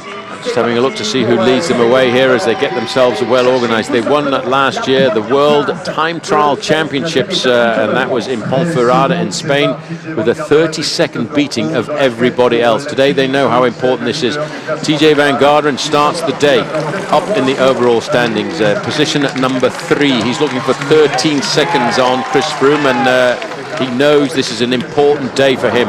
Back with Movistar. Movistar now need to get themselves organised. They need to get themselves back into a situation where they have posted the fastest time out on the course. To the line. Are they going to keep this man in yellow? He knows they've got to ride strongly. They've got to beat Team BMC, or if they lose to Team BMC, they mustn't lose by more than 13 seconds.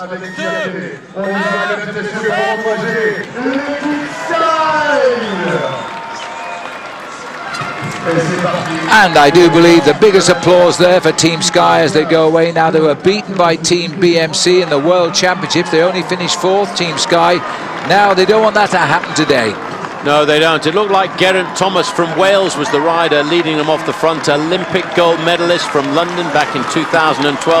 It's not important to get a rapid start like this, because you've got to make sure everybody gets their position into the slipstream. If you go out of the gap too quickly and you tail one of your riders off, the rider's in a situation where he's never able to recover and get back into contention. Another Welshman just on the back there, number 37, Luke Rowe, while Movistar now, Phil, are inside of the tunnel of noise, which is the crowd up to the top of the Côte de Cadoudel. And they've shed the riders. There's only 5 men here now as they go up towards the finish. This is going to be crucial for them. as Movistar, being led by Alejandro Valverde, their strong man, and Quintana. The two leaders now dominating the team, showing their strengths when the roads tip up. Have they done enough to hold best time at the top? Well, funny thing is, the man at the front there, if he casts his mind back to 2009, was the winner at the top of this climb as I start to that. Well, Astana looking there at all the clocks. They will be very, very concerned by this. Movistar have moved 18 seconds ahead of Astana, having been behind them at the first check. And I can tell you, by the way, Saxo Tinkoff, or Tinkoff Saxo, has gone through his best time at the first check, also getting the better of Astana. They are nursing themselves up, but look at the time gap, Phil. They're looking at a huge time here over this final few meters. Quintana is in second position. You can see the concentration even through that visor. You can pop into his eyes there and see him looking around the corner. Where's the finishing line? Let's get there as quickly as possible. This is going to be a very impressive ride by Team Movistar, and this is the team, Phil, that want to move their Colombian climber higher up in the overall standing. This is a great ride. Well, we won't know time, losses and gains till they're all finished, but this is the best they can do, and Movistar are going to rewrite the leaderboard here, so they're going to hit the line with the 5 men. They go top. It's an excellent ride. 32.19 for Movistar. So that is a big beating, and of course these two guys in our lens at the moment have just gained 31 seconds over Vincenzo Nibali. And as I said to you a little earlier, Phil, the last time that the Tour de France finished a stage up here, Alejandro Valverde was the winner of the stage, 31 seconds over Nibali. So Movistar now of the team to beat as we look there out on the course. They're coming around to the check here, Paul, Team AG2R, but they were way down the list at the first check, and that's where they're going to be this time too, I'm afraid. Well, that's a bit of a shocker, really, because this is a solid squad, a team that over the last 3 years has always got some success out of the Tour de France, and of course last year they finished in 2nd and 6th place in the overall standing, so I'm a bit surprised to see them crumble in this team time test. Just the 14th best time for them, 23.01 for Team AG2R. Well, at 10 kilometres, a new best time goes to Tinkoff Saxo, with only one more team to come to that point, 2 more teams to come to that point, BMC Racing and Team Sky. They're looking very well organised. As I said, it's a team that's got lots of firepower under the bonnet. You just noticed there the green jersey of Peter Sagan. Is one of the climbs out on the course. How many different flags from how many different nations can you see down there? The black and white one, by the way, is the flag of Brittany. So obviously extremely popular in this part of the world. The 28-kilometre team time trial here is proving to be quite a test. AG2R 3-6 down to 7 riders. JC Perrault is in there as well. He wears number 11, Romain Bardet. They've shed 1 or 2 unities now as we go back a little further on the road. Just looking there at the yellow tunic there of Chris Froome. In fact, they brought in a special tailor to make sure that the skin suit there fit him to perfection. It's always a worry when teams look for marginal gains through all of their equipment throughout everything they do during the year, whether it's on the bike or the clothing that they use. And then you have to wear a leader's jersey in a race like the Tour de France. But the sponsor, the manufacturer of the jersey here, Le Coq Sportif, the French sponsor, actually brought a seamstress from just down the road here to make sure that that suit was perfectly fitted for Chris Froome. Penultimate team on the course. They haven't got to the intermediate time split yet, but the fastest time at the finish with a phenomenal performance is Team Movistar, 32 minutes 19. Well, we continue on course. Tinkoff Saxo is setting the pace, but BMC and Team Sky, the last 2 teams on the road. We're waiting now for BMC to get to that crucial first check. Well, you know, Phil, the amazing thing about this course is it's not really that important, the first check. It's all about the second check and the final check at the finishing line, because teams can go out very, very quickly over the first part, the first 10 or 11 minutes of effort, and then they can put riders under stress and they're not able to survive into the final climb. This final climb is so very, very difficult, and you can lose yourself 20 to 30 seconds in the last 2 kilometres. So as we're looking at the team of Peter Sagan here, let me remind you how it all stood at the start today. Chris Froome, the last team to start, is in yellow. TJ Van Garderen 13 seconds behind. That's what he needs in the team time trial. Contador 36 seconds behind. Nibali, the big loser, at 1:48, and Quintana at 1:56. Well, we're just getting information over the race radio that the new best time at the time check is BMC Racing. They've just gone through their fill inside of 11 minutes. So the first team to do that, first team. 54. Well, now only Team Sky to come to that first check, but Team BMC, the World Team Time Trial champions, are turning on the style. And when we get the Chris Froome's team through, we'll be able to suggest who might be the next leader of the Tour de France. Yep, you can see number 61 there. Well, for a moment you could see TJ Van Garderen looking very strong, very powerful.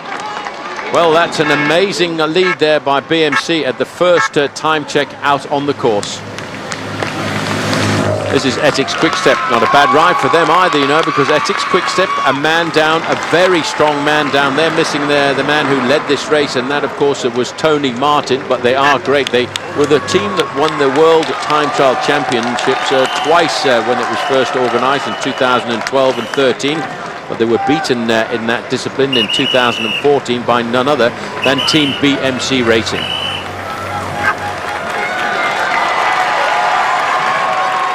So Movistar are the leaders on the finishing line, but BMC Racing have gone through the first time check with the fastest time. There's only one team left to get to that point as we go back down to the finishing straight now and have a quick look here at Team Giant Alpecin.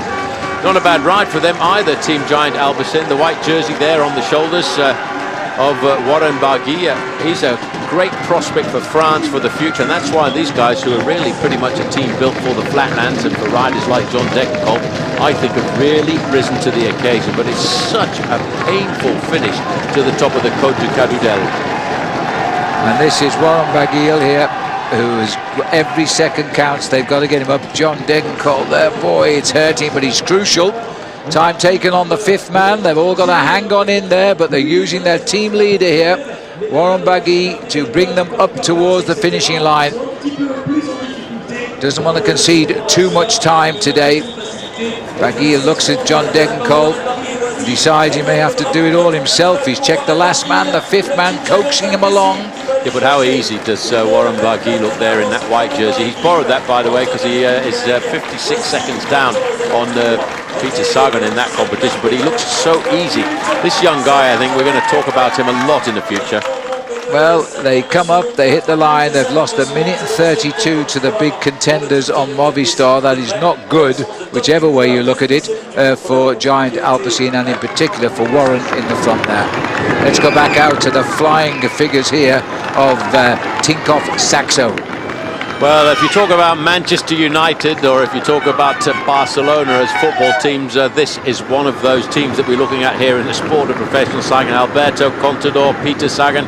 Peter Sagan in that green jersey, he's a guy, Phil, and I've said this so many times since he started. He's only 24 years of age, and at 24 years old, he doesn't yet realise what ability he has got. And Ivan Basso at the back there, former winner of the Tour of Italy and a podium in the Tour de France, can't work with this team. He's waving everybody in front of him, number 42, and he's now put Contador to go through. So he's cracking. Well, he is, and it's all because of the speed. They were second at the first time check, just 7 seconds adrift. But, you know, if he can recover a fraction, they may be able to give them a little bit of assistance in the last part of the race, but they really are cranking up the pressure. Now, this is the team who's let it set in the new marks back through the checkpoints. Best time, with the only team inside 11 minutes at the first check, 10 minutes 54 seconds. And now Tinkoff Saxo heading up to the second check. Well, 10 minutes and 54 seconds. They are the first team to go inside of the 11-minute mark. You see the little hand signal there? That was just to give a signal to the guys behind. Just watch out, there's a little bit of danger. Look at the speed here from this team. They are the specialists. They are, though, wonder or not, being challenged by this team. This is 32 kilometers an hour. They're going up a slight false flat here. Number 39 sitting on the front, Geraint Thomas, Olympic gold medalist from 2012. Luke Rowe just sitting on the back there as well. getting himself into that low profile position. The massive big Ian Stannard, number 38. 34 is Wouter Poels. He's a great climber on that squad. A little bit further forward, another good climber is Leopold Koenig, doing the long turns now, dragging the team along. Chris Froome, that's what he has to do. His engine is just that little bit bigger than everybody else's, but he doesn't want to blow the team apart. He'll do a slightly longer turn than everybody else, then swing off and drop to the back of that line. Look at this now, 47 kilometers an hour. First check, they were 0.02 of a second quicker, BMC. At the second check, it's the other way around by 0.75 of a second only. Now here comes Tinkoff coming up. Movistar are holding that first position, and it's going to be Movistar who stay up there. This is still a battle to the line for Contador. And Sagan, he's in. The time is 24 seconds slower, and so now they're going to have to wait, and he's delighted with that. He is very. That was Nairo Quintana with a massive smile across his face as he looked down at these same television He's images. gained 24 seconds on Contador. Thank you very much. I'll have that. You lost a little bit of time early on. Quintana, Phil, is looking at 16th place overall, but he will readjust that. I have to say, Alejandro Valverde sitting at the top spot there was also looking very, very happy with that. Well, that's a great ride by Movistar with 2 teams left to finish. The worst they can expect now is a 3rd place finish for Quintana and for Alejandro Valverde. And he's just gained 24 seconds, both of them, on Alberto Contador. Team Sky, led by the Maillot Jaune, the captain of the squad, is driving them. It's a head-to-head battle. They're locked within 1 second, these two, and BMC need to get 13 seconds to get the yellow jersey. One problem, Phil, just counting the helmets in this line of riders. 1, 2, 3, 4, only 5 riders left. They've got to be very careful. They can't put too much pressure onto the 5th man right now because they have to nurse him across the line. 61 is TJ Van Garderen. He dare not go to the front right now and finish off with all of the firepower that he's got, because he's got to make sure that he stays with that 5th man. It could, as I've said to you since the start, it's all about these final 2 kilometers. And look at the speed. We've seen speeds close to 56 kilometers an hour out on the course, and they're finishing it off at 18 miles an hour, 26 kilometers an hour. It's a complete opposite. It is so very, very difficult to finish a team time trial like this. The survivors here being led at the moment by Rowan Dennis, followed by TJ Van Garderen. Then it's Sam Sanchez, the former Olympic champion, Damiano Caruso, and tacked on at the back here, Greg Van Avermaet. They've all got to stay together now. There's no more room for dropping riders. The time is taken on the 5th man. Well, we talked about Sammy Sanchez there, Phil. Probably one of the most experienced riders in this group. He was in difficulty a few moments ago. He's a great climber, and he's managed to recover in the last part of this team time trial. He won the Olympic Games back in 2008 in Beijing, and at the end of last season, he actually didn't have a contract, and BMC said, no, come on, mate, you're such a fantastic rider. We'll keep you on board for another 12 months, and today, he's almost paying for that contract. 1 kilometre to go for TJ Van Garderen's BMC squad. They're the World Team Time Trial champions, and TJ Van Garderen was part of that winning team in Spain a year ago.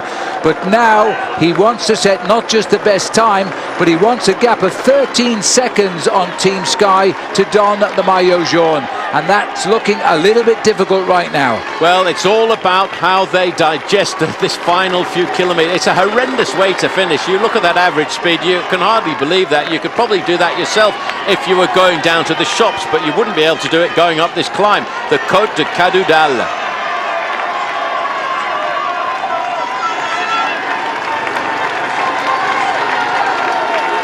It's a real climb now. These riders are just using what's left in those legs. Hanging on to the back position is Greg Van Avermaet. He must not get left. The clock stops on him.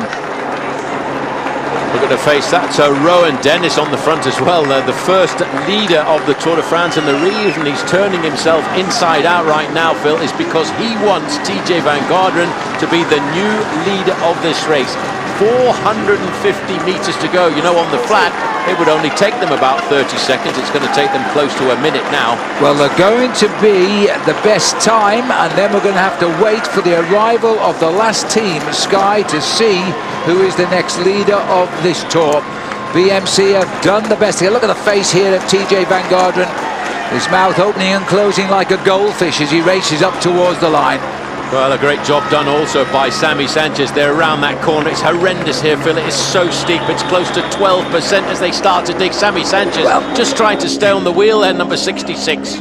Well, I tell you what, the sprint by Van Garderen here, but he's got to remember the guy behind. Rowan Dennis had been pushed to the back now, and Rowan Dennis has got to hang on. That's where the clock will stop as the BMC come up to the line. It's going to be desperately close, this, but they hit it by just a couple of seconds. They get best time. Well, they're saying 32:15 as the Movistar riders get ready to move away. But at the end of the day, when they do the counting and the addition of time, I think they'll be fairly pleased with that performance. Now, the question is, will Team Sky be able to stop the clock in 32:28? Into the last kilometre with 2 minutes to cover the last kilometre, but we are climbing uphill now. Normally in a team time trial they'd have gone through that last kilometre in about 61 seconds. Yes, but today it's going to take closer to 2 minutes, and let's not forget in a team time trial stage like this, there's no time bonuses available. It's all about the time that the clock actually stops in. They've got themselves around about a minute to get up to the finishing line, but the clock needs to stop inside of 32 minutes 28 seconds for Chris Froome in that yellow jersey to remain in the yellow jersey going through to the next phase of the Tour de France, the Pyrenean Mountains. Well, they're all looking round to make sure that Nicholas Roach hasn't unhitched at the back, because he's suffering terribly. He's cracking, and they're going to have to wait for him because the time is on the fifth man. They were very conscious of the fact they were cracking on the climb, always looking around Chris Froome. They've got to wait for the last man. You see somebody's just set back there to wait for him, to pace him up there. It is so important. You've got to nurse your man. The time, Paul, is 13 seconds to get to the line now. Remember, they've got to be 13 seconds slower than BMC to lose the yellow jersey, and it's going to be the Maillot Jaune who might be the number 5 man here. He's coaxing them in. BMC will win the race, but it is Froome who keeps yellow. Well, that is so very, very close, and we'll have to wait for the actual official time, but just see how difficult. Look at the face of Nicholas Roach there on the left-hand side, Phil. His mouth is wide open. He knows how important it's got to be. 32 minutes 16 seconds was the result there, and it is Chris Froome who will keep yellow, but BMC, the world champions, win the day. Wow, as we look down there on the Chateau of Calac, and we actually went down there this morning to meet the owner. 1 second is the provisional time gap difference between BMC Racing, who will win the stage, and Team Sky, but that means that Chris Froome will remain in the overall lead. And what a brilliant performance by Movistar. Things then will look like this. TJ Van Garderen moving 1 second closer in second position at 12 seconds. Greg Van Avermaet of BMC now up into third at 27. Peter Sagan down into fourth place at 38. Alberto Contador up to fifth. Now look at that great ride by Etixx Quick-Step. And there's the enjoyment. There is the joy. BMC Racing getting the stage victory. They've had a great stage so far, but hats off. Alejandro Valverde on the right-hand side. Nairo Quintana just staring down into those eyes of his. Did a great performance today. Chris Froome, well, he's proved why he's the leader. He's proved why he's the man who waves the flag for Team Sky, because he steered them up that final climb of the day. But the world champions did the job. And what a great performance too, Phil, by Sammy Sanchez.